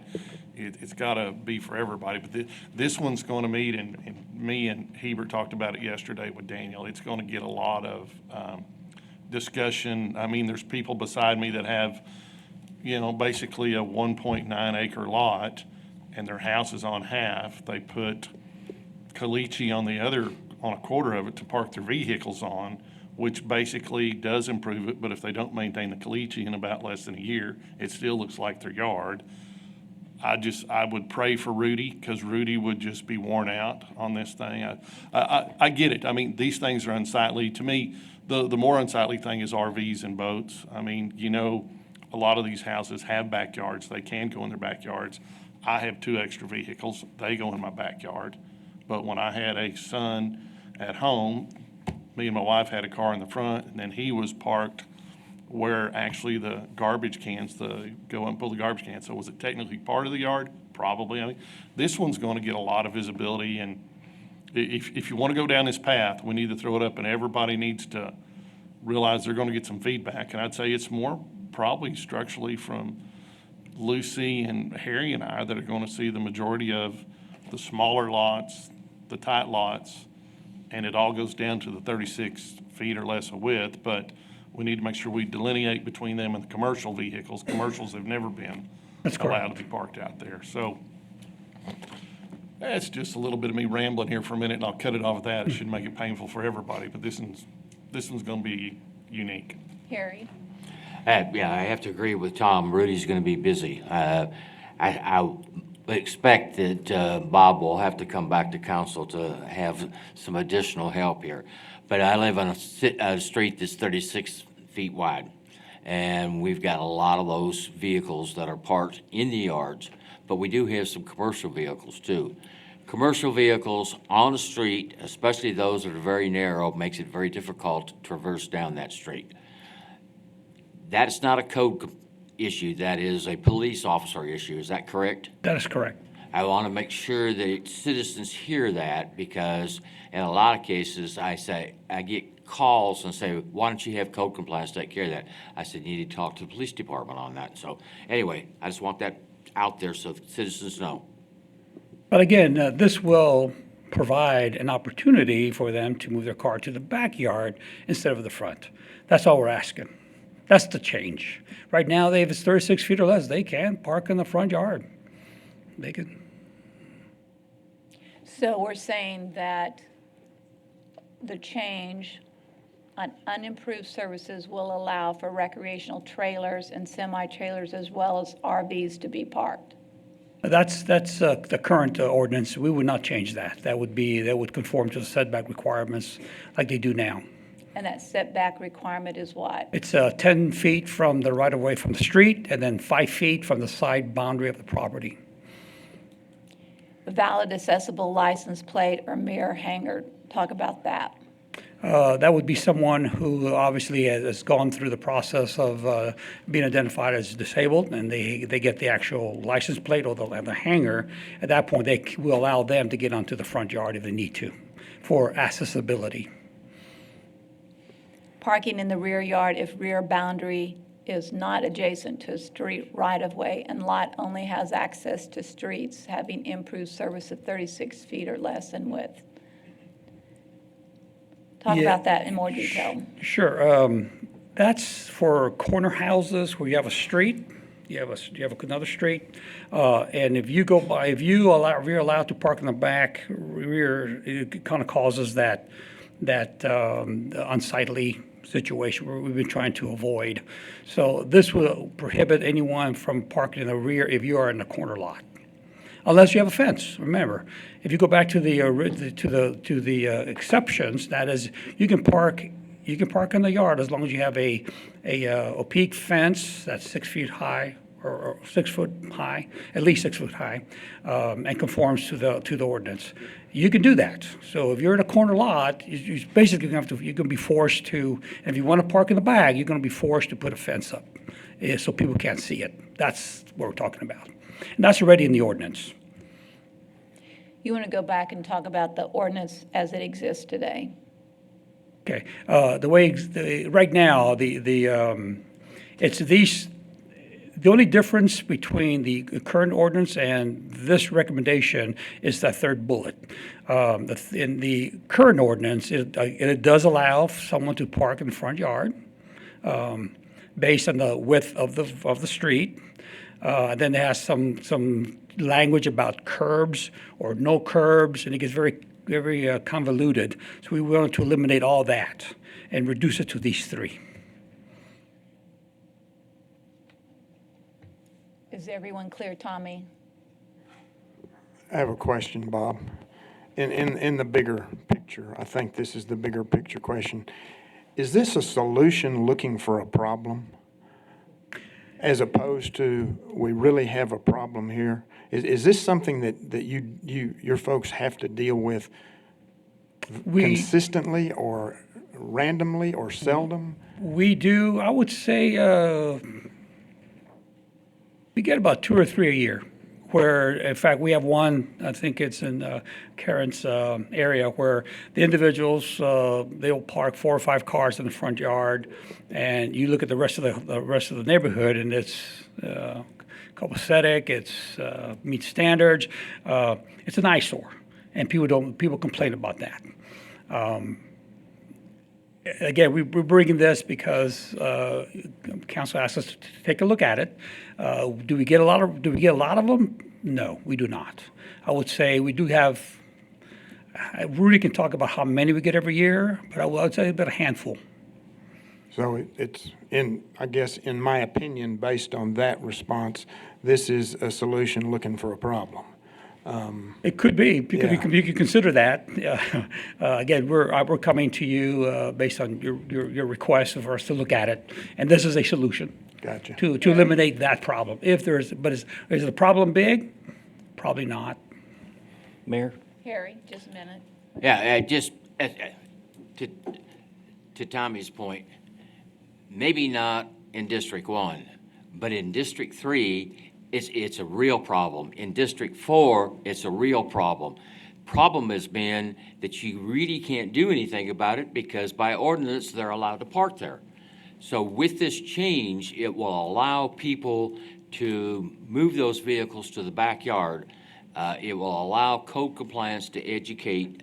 The police department will probably get a little busier because there will be some opportunities there but the bottom line is in my neighborhood, in my district, and I believe in Lucy's district, where you don't have a lot of space and you've got teenagers, you've got a lot of vehicles, and they end up being parked in the front yard. And by the way, just to reiterate what I just mentioned about complaints, I think what happens is a lot of those neighbors have accepted it, and they don't complain, they don't call in. Do they like it? They probably don't, but they just don't call it as a complaint. So the complaints may not be that big or that large a number, but there potentially is a problem there. I consistently hear about the problems with the boats that are not legal, cars that are being worked on that aren't legal. I mean, I hear it as mayor. Every week I get a phone call about parking on the yard with vehicles that are not street-worthy. I do want to say that we did submit a request to legal to take a look at the junk vehicle language. So we will be coming back to you for a look at that ordinance to kind of review how we do our business for junk vehicles. May provide us more ammunition. Right now, it's very we rely on the state definitions. So we're going to try to nail that down a little bit to make it more clear. Give us more ammunition to be more proactive. What's the state's definition of junk? I would have to ask Rudy to come up here. He's probably memorized that. But with code compliance, you wanted the definition of a junked vehicle? Well, that the right? state, because that's what you're saying you use as your guideline, I think. That's right. A junk vehicle has to be visible from the public right of way. It has to be wrecked, dismantled, partially dismantled, or inoperable. That's the definition. Because that's the thing I get the most complaints on are those vehicles or boats or cars that aren't legal on the street, if you will, and they're in the front yard. And every time it seems like when we go over there, somehow there's a reason why they're allowed to do it. And I think the public needs more information on why those vehicles or boats, whatever, are allowed to continue to be on that property, whether it's still parking, whether it's junk or not, it's still parking on unimproved surfaces. So as far as boats, boats are, in the city of San Angelo, boats aren't considered junk vehicles. We only deal with sedans, pickups, and recreational vehicles sometimes become junk vehicles. But yeah, there are a lot of problems with the junk vehicles, and we do address them.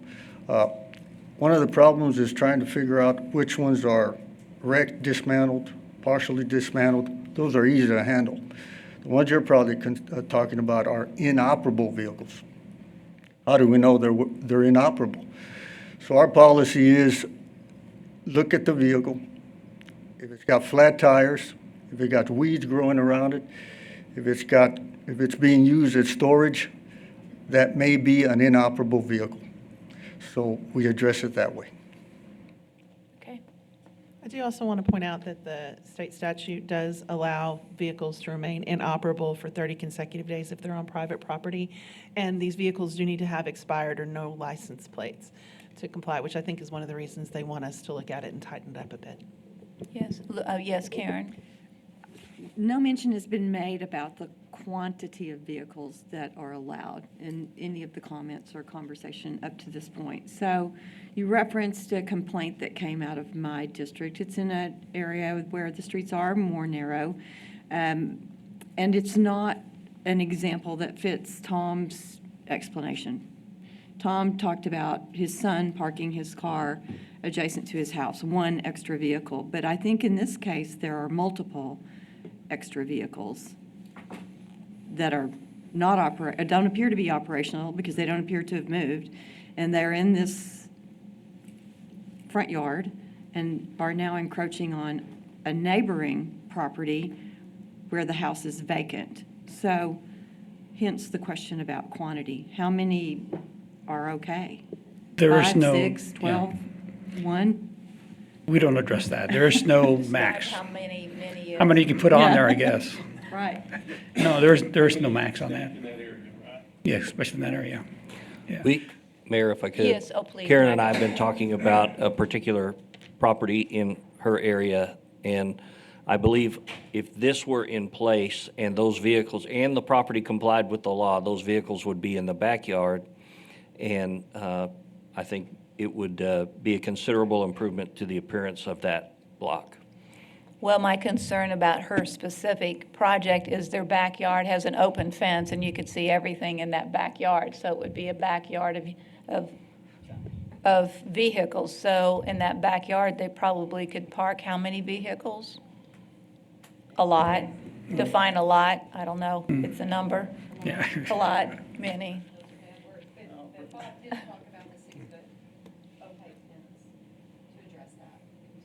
That, I think you're right. Opaque is the key there. Right. That if they want to do that, it's got to be opaque. Well, you can certainly add that. You can add that if you want to park in the rear yard, you would need an opaque fence. You can do that.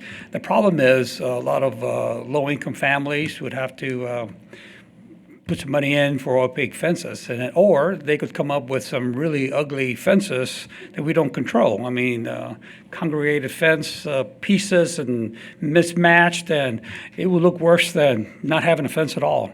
We run across that quite often. We can't do anything about that either because it is fence standing up. It's a fence. It's 6 foot. Nothing we can do about it. So we got to kind of be careful on requirements. So the question is, do you want to see vehicles in the back or vehicles in the front? That's really comes down to that question. Is it better to have it in the back? Well, I would assume probably. And that's what this would address. Well, I want to hear last comments from Lucy, Harry, and Tom, because I think we all agree that that's probably where the largest issues and complaints come from. So I want their input on this and make sure that they are comfortable with and support this, or whether you think it's going to create more problems than you currently exist. So I'm going to start with Lucy. Okay, so Rudy, you never gave us the number of how many complaints we get per year. Say for 2023, what was the number of complaints for people parking in their yard? 2023, you had a total of complaints, I'm sorry, let me back up here. 31 citizen complaints. Okay. And what kind of excuses, or what did they tell you the reasoning? Do they just park there because they can, because it's their property? You know, I'm just asking because, yeah. Pay those property taxes. The most common reason is they didn't know. Oh, they didn't know. They did not know that they weren't allowed to use their unimproved surface of their front yard to park. So a lot of them park right next to the driveway. A lot of them park perpendicular to the street, but they didn't know, most of them. Yeah. And I'm fine with this being changed. The thing about it is that I don't like the fact that people still park in their yards when the street is wide enough. And That's what we want to add, the 36-foot width. because minimum. a lot of times they park in their yard just for the mere fact that they don't want to get hit by somebody at night that's coming flying by. So that's why they park in the yard. So that's what I'm saying. And a lot of the times they don't have a very nice yard. So they're like, I'll use it for my car. I did. I hope nobody heard me. But Were you through, Lucy? I'm done. Okay, so Harry? Yes, I think this ordinance could make some difference, but I do believe that Rudy and his crew are going to be very busy. Now, Rudy said 31 last year. Well, the reason you don't have more than that is because they are allowed to park in the front yard right now. So neighbors will not call on neighbors when they know they're not going to get any action on it. So I think you will find that once this ordinance becomes law, that there will be considerably more, and there'll be some period of education. There's no doubt about that some people will say, well, I didn't know. But I think a lot of them do know and are just going to do it because it's my yard. Tom? I want to whisper too, Lucy. I don't know, and there's things about moving to, so like where I live, we have a front yard and a backyard, and then we have more property behind our maintained backyard that we still have to go by, whether it's, up and down SMD2, whether it's a horse stalls or a shop or anything like that. So you've actually got steps and phases that this affects. But it's never a bad thing if you're trying to clean up your city. I think when we boil it back down to it, I have some complaints north of the Spur Arena where people have 3 or 4 RVs or 5 in their backyard. I would love to see something that, and I don't know if that would, actually fall under the focus or the scope of what we're looking at here, but it's never a bad thing to try to make our city look better, and I get that. There's going to be growing pains, and some of these people may not be able to get into their backyard with their cars, and I don't know how you address that. I'm going to have to go knock on some doors and ask some questions. So I ask that we don't take action on it today, but say, go ahead and move it forward. Let's look at making our city better. And I would hate to see that in Santa Rita or in your area. Karen, I understand if you have a set of houses that comply and everybody has a standard that they've accepted up and down the street, and then you have one person that makes a bad show about it, that ruins it, and it makes it an eyesore for everybody. So I get that, but I think we should move forward with trying to improve it. I don't know how we go for that in structure, Brenda, but Well, Tom, do you think that we should add to this how many recreational trailers or semi-trailers or RVs are allowed on any one property? Because it would sound like 5 RVs would be a lot. So I think in consideration of time today, and there's other people waiting to get up here, let's say, hey, let's all put together some things and send them to Bob and say, these are things, I think we all have questions and a few bullet points, and we send to Bob and say, here's something, take a look at all of them and see which ones make sense and we can do. But yes, I would certainly like to do that. Well, could we also ask, as we're doing that, to look at the junk vehicle portion of this ordinance as well? Because I think it needs to be addressed all in one vote, if we could, Bob. Mayor, Inclusive. the charter requires that we put separate issues and separate items, so they can't be voted on all at once. This Oh, I one's thought- almost ready to go. Junk vehicles is a separate ordinance, that's going to take some time. Oh, it's not the same thing as this No, ordinance? no, it's different. ordinance. So we have to address them separately. If you want us to Okay. hold this one to get junk vehicles ready, but this one's basically ready to go. Well, Tom has asked that we not vote on this today. Well, we're Then not we- voting on anything. We'll bring it back for 2 readings. We're just getting your direction on whether or not we should do that. So, Tom, you can Yeah, that's provide fine. your comments, and we can bring you back something for first reading that might be modified from what we've shown you today, and then, That'll give us all ample time to get some questions in, if we have them. Okay. All right. Any further comments for Bob while he's here at the stand? Thank you. Before public comment, yes. But we're open for public comment right now. Any public comment on this item? Okay, so we will move on to item D. Consider a resolution approving the 2025-2029 capital improvement plan for the city of San Angelo. Tina, and there's no dollar request here. Just a conversation. Yes, and really, this is more of housekeeping. We discussed the capital improvement plan at the strategic workshop a few weeks back, and so this is just an item required by our charter whereby city council approves the CIP as presented. I want to ask if, going forward, we can really relook at what constitutes a capital improvement plan. I think sometimes the dollars are too low and other issues, but that's for a future discussion. Okay. And we'll do that after budget session. But for now, we will consider the resolution approving the 2025-2029 capital improvement plan. Do I have questions from council for Tina at this point? Move to approve as presented. There's a motion, there's a second. Public comment, please. There are none, take a vote. All in favor of this resolution approving the capital improvement plan, say aye. Aye. None opposed, motion passes, resolution passes 7-0. Item E is first reading and public hearing of an ordinance amending the budget for the fiscal year beginning October 1, 2023, and ending September 30th, 2024 for survey work at Fairmont Cemetery. Thank you, Mayor. Tina Diersky, Director of Finance. This is an item Carl has brought forward whereby he would like to use some of his fund balance to provide survey work related to a fence, I believe, at the entrance of the Fairmount Cemetery. Okay.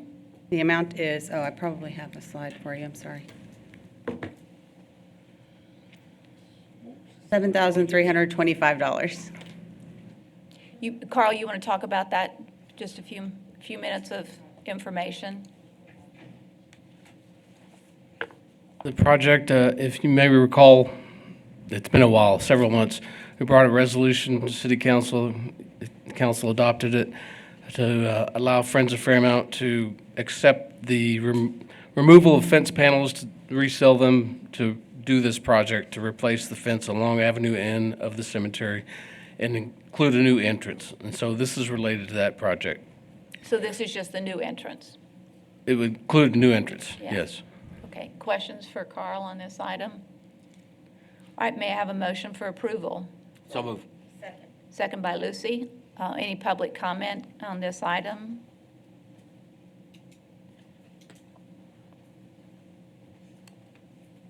Seeing none, we'll take a vote. All those in favor, say aye. Aye. None opposed, motion passes 7-0.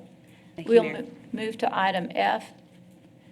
First reading and public hearing of an ordinance for PD 24-01, a request for a planned development zoning district with an underlying base zoning of low-rise multifamily, allowing for a transitional housing facility for women located at 4215 Armstrong Street.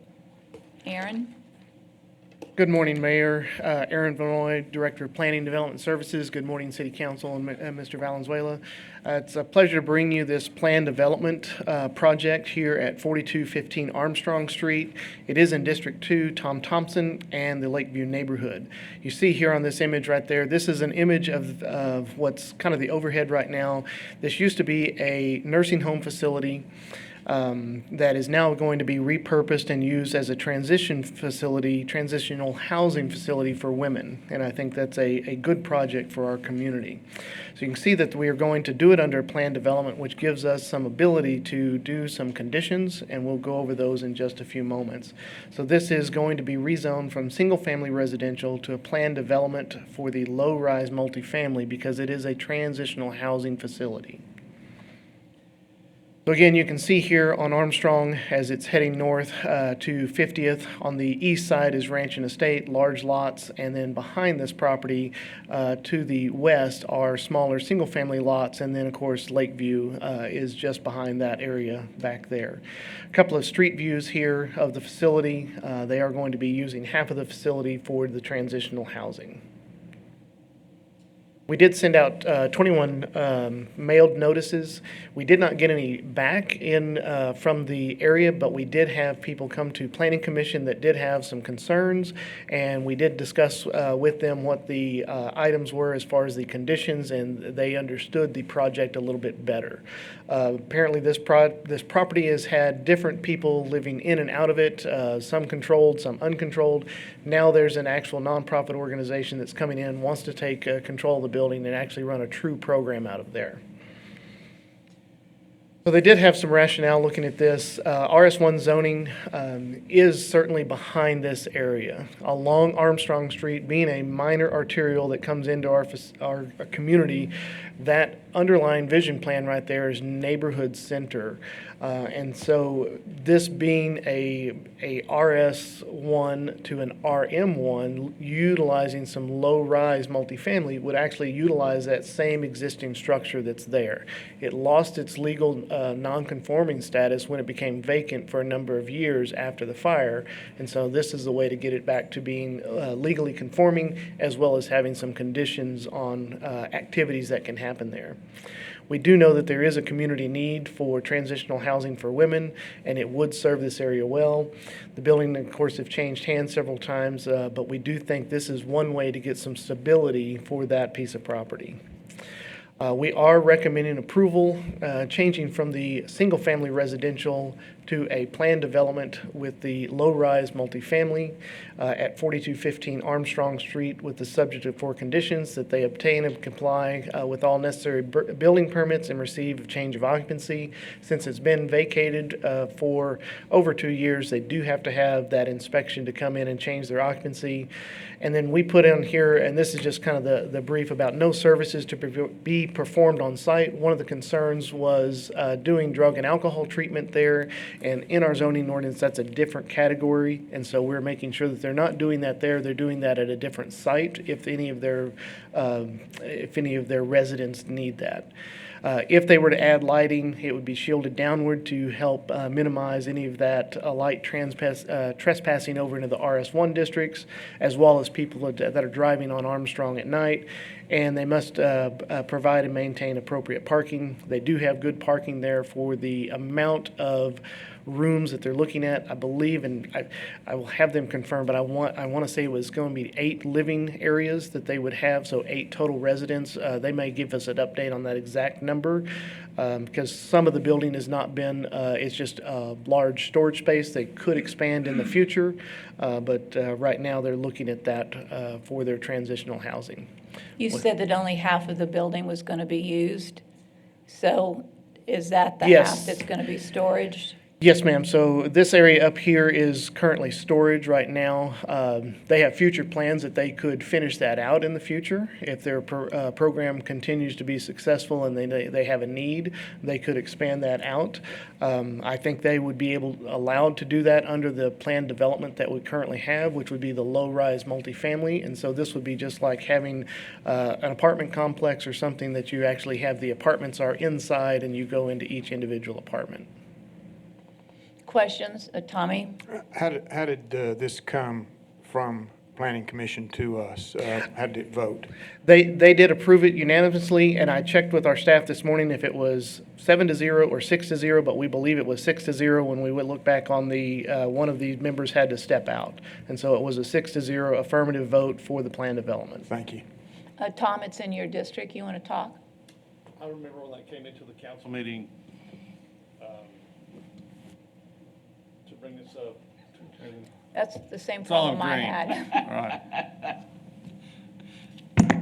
It's that All right. solar thing happening. Exactly, it's the solar flare, anyway.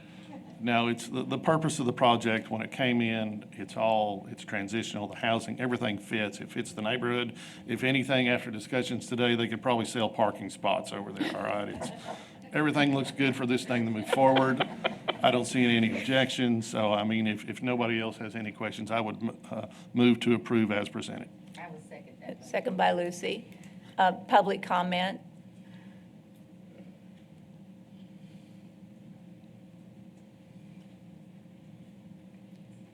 Good morning. Good morning. My name is Maria Mejia, Executive Director of Concha Valley Turning Point. We are the agency, the nonprofit that is looking to go ahead and make this a women's transitional housing. We have been around since 2009. We started as a part of Rest Street Ministries, branched off, they're still our sister company, but we were trying to address other needs as well as not just the food insecurities. We stand before you not just to ask for support for approval, but also for support from this city. This is a need, a great need in our community. It is not only going to help house women, it's going to help, the domino effect is the children as well, gaining custody of their children as they're working through it. As Erin said, in the conditions that are set, we do not provide services direct like counseling. We collaborate with ADAC, we collaborate with Children's Advocacy Center for parenting. We let the professionals those agencies do what they need to do. We do transitional, we do reentry, and just try to set them up for self-sufficiency. So if you have any questions for me. So they live there, and then you bring counselors in, or you take the ladies to counselors or to other services that might be needed? Correct. So they live there. That's a safe haven for them to be, whether they're fleeing. Not everybody is domestic violence. Not everybody is substance use disorder. Some of them have some mental health issues that have not been addressed. So we work with, if they're graduating from ADAC, Journey Recovery Center, we partner with them very well, and it's a continuum of care. We work with parole, anybody paroling back into Tom Green County if they need a safe place to be, while we help them acquire housing, get jobs, get IDs, get all of that, and move into transition into the next phase of their life. Yes. I look forward to having some great success stories. Yes, ma'am. Thank you. Question, go ahead. Yes. Maria, so do they work, do you have anybody that will be moving there that will be working? Well, hopefully 100% of them will. Yes, ma'am. Unless they have a disability, yes, they will be working. And we go out in the community. We have some very good relationships with employers in the town to help them do that. You know, one of the things that, and I appreciate your question, Lucy, is because when someone is coming, either it's homelessness or coming fleeing an abusive relationship or coming out of Journey Recovery Center, sometimes they don't have the documents to get a job. So while they come to us, we partner, like I said, with Goodwill and other agencies. United Way has been very great working with us on that as well. We'll get them their IDs, everything that's needed so that they can get a job. So we do not transport them at this time. We are trying to write grants so that we can have another. Right now it's myself, part-time employer. We have our assistant director who's also part-time, and everything else is done through volunteers. So, yeah. Well, thank you so much, and I wish you well. Other Thank you. questions or comments from anybody? Yes, ma'am. Yes, Larry? I don't know what your current capability is to meet needs. Can you expand on where you are now and your expectation of how many families and women are going to be aided by this?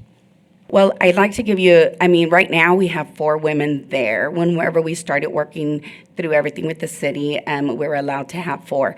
This building was being used as transitional housing for over 5 years.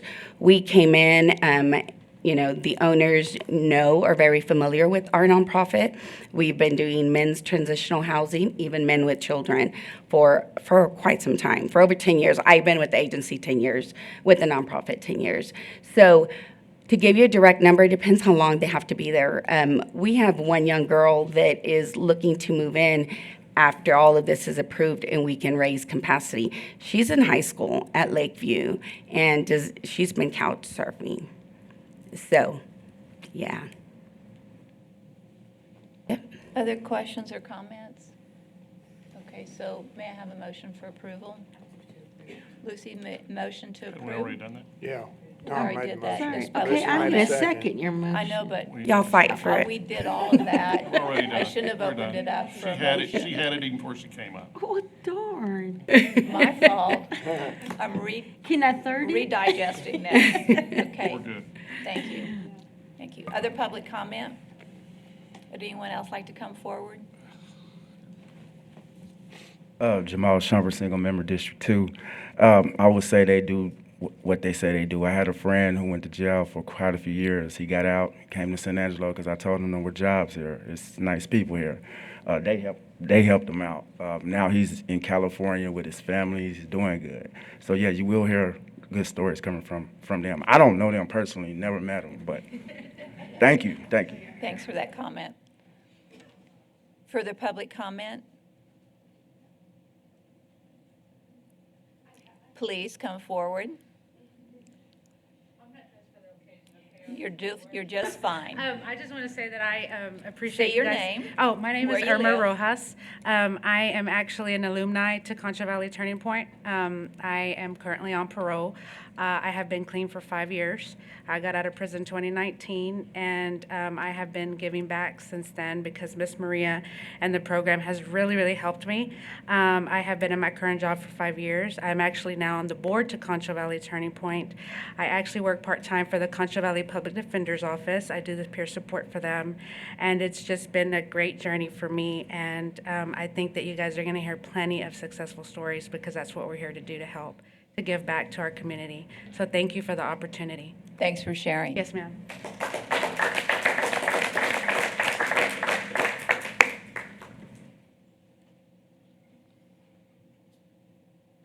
My name is Kelly Kovar, and I'm a retired parole officer. Actually, Miss Lucy used to be my boss.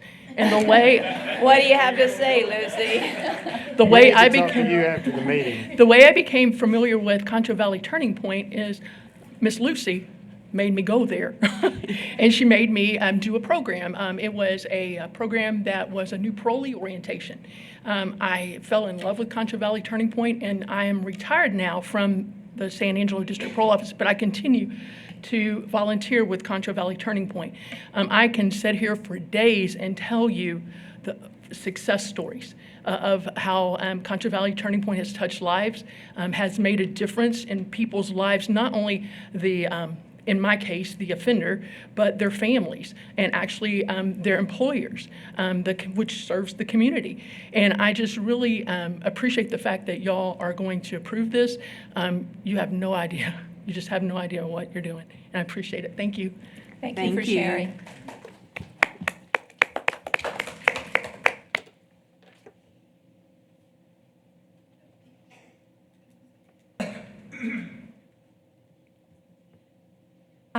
My name is Adrienne McCravey. I'm an LPC.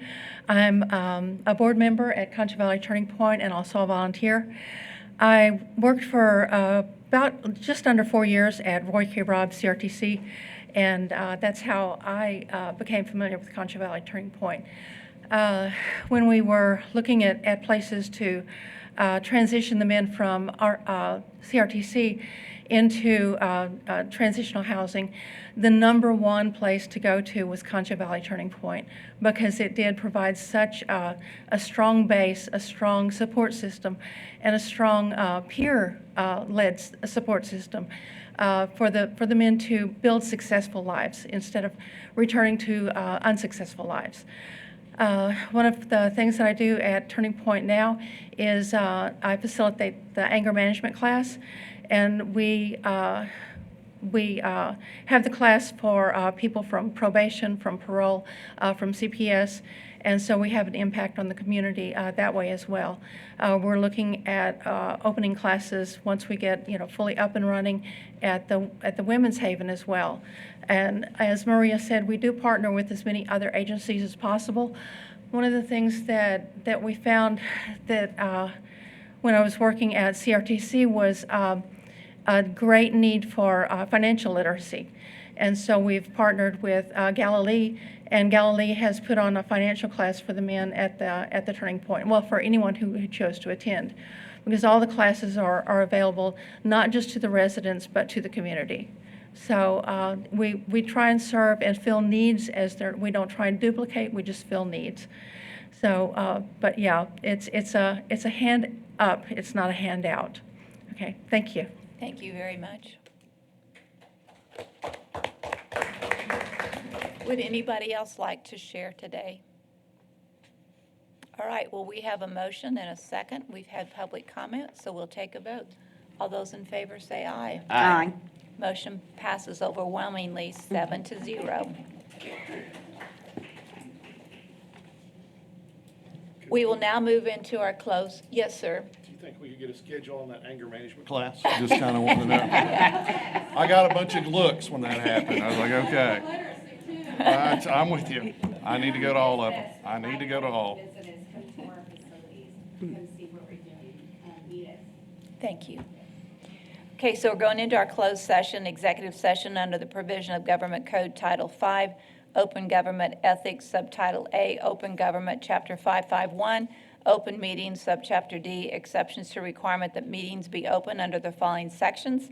A, Section 551.072, deliberations about real property regarding 1, all of Block 1.98 acres of E.S. Kirby, 2, 9.622 acres out of Abstract 0111, Survey 0320, and Item 3, 1.22 acres out of Abstract 0111, Survey 032. We'll be back when we're finished. A.M., we are calling this closed session to an end, and we are going to have Lucy Gonzalez make an announcement. This is a motion to purchase 11.822 acres from Roosevelt Kelly, excuse me, as presented on the agenda in the amount not to exceed $325,000, and authorizing the city manager to negotiate closing costs and execute all related documents. Second. Second. Any public comment? All right, we'll take a vote. All those in favor, say aye. Aye. Motion passes 7-0. Consider approving various board nominations. The Animal Shelter Advisory Committee, Chrysanthemum Cohen for SMD 1 to first term ending January 2026, and Roger Horton, SMD 4, to an unexpired term ending January 2025. May I have a motion for approval of those names for those for that board? Motions. A second, please. Second. A second by Tommy. Any public comment? With none, we'll take a vote. All those in favor, say aye. Aye. Motion passes 7-0. Announcements and consideration of future agenda items. 1, consider scheduling August 2024 City Council meetings, August 8, 2024 City Council meeting, and vote on proposed tax rate. 2, August 16, 2024 special meeting, budget and tax hearing, first reading. And then August 19th, 2024 City Council meeting and budget and tax adoption as a second reading. It looks like you guys have information for us. We do. We just wanted to quickly make an introduction to City Council of a couple of promotions. I'll introduce, oh, you go ahead.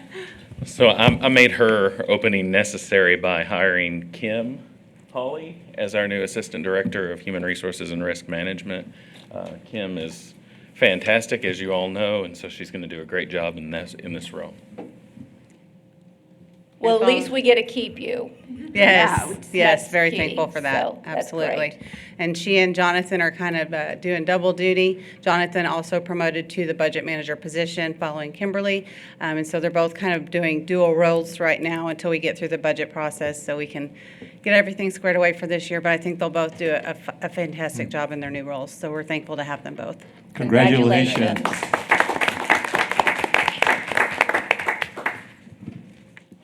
Any issues with the dates that I just read? Flew through those, so let's. Yes, can we go back? Well, yeah, they're on your thing, Oh, right? okay. They're on your agenda, so look at them on your agenda, right? August the 8th is So the you city have council August 8th. Which is a Thursday. Which is a Thursday. City Council's on that, the 6th, so We would, we could. if you'd like, we could propose to move from the 6th to the 8th. We should, so we don't need two different dates. Yeah. Yeah. That's what we thought was consolidating Yeah. those dates. Okay, so we're moving it from the 6th to the 8th. That's Yes. council and, Yes. And the And city budget? council meeting on. Yeah, the proposed reason for tax moving rate. that is based on the dates that we have to adhere to for the state requirements. And so that city council meeting, the reason we need it then is to vote on a proposed tax rate. So then the 16th one, we can't consolidate with the 20th, right? The 20th would be the normal city council meeting. From our perspective, there's no reason you couldn't combine them, so, Let's do that. So, sorry, let me We get. can combine the 20th to the 19th. Oh, Kimberly's saying we could combine the 20th to the 19th. The What? 19th is our legal. You mean from the, she's talking about August 20th. Right, so if we want to move the regular Okay. 19th. So we instead of have to do Tuesday, it we to have it the on that 20th. Monday. Okay, so we would move the 20th to the 19th. Thank you. so the 19th is going to be a council and Budget. And the budget Council, tax. and it will be the final Budget budget and tax adoption, the second reading. And then the 16th, we have to leave as it is, or it cannot be Yes. combined with the 19th as well, It cannot be combined, even though the 16th is a Friday. correct. Get it Because two you have to have a separate first and hearings. second reading of that ordinance. So we have to could, maintain that. Yes. we could do it some other time during that week, but it does have to be a separate meeting so that you can have the first and second, like Heather said. Well, Tom, you travel more than the rest of us. But Would- I try to leave town, as long as we waited on one end of the week or the other, I can travel those other 3-4 Okay, days. so let's leave it on the 16th, and that leaves, and that way you'd be here on the 19th too, Yes, so ma'am. that leaves That that. works. Well, That's then the you'll best be idea. at 16th Okay. and 19th, yeah. That works good. Doesn't impact you, okay. Okay, so we got the 8th, the 16th, and the 19th, correct? Yeah. Yes, ma'am. Okay. Okay, with that, a Oh, motion for. and I move just, we just a adjourn. quick reminder, we have the budget workshop on June 18th. No, yes, June 18th council meeting, after the council meeting. So we're still good with that, everyone? Okay. Yeah. And then July 16th, we'll have the general fund workshop after the council meeting. That's right. Okay, Right. okay. Move That's we all have. adjourn, Mayor. A motion, second, a vote, all in Aye. favor? Say aye. Aye. We are officially adjourned at what time? 11:28.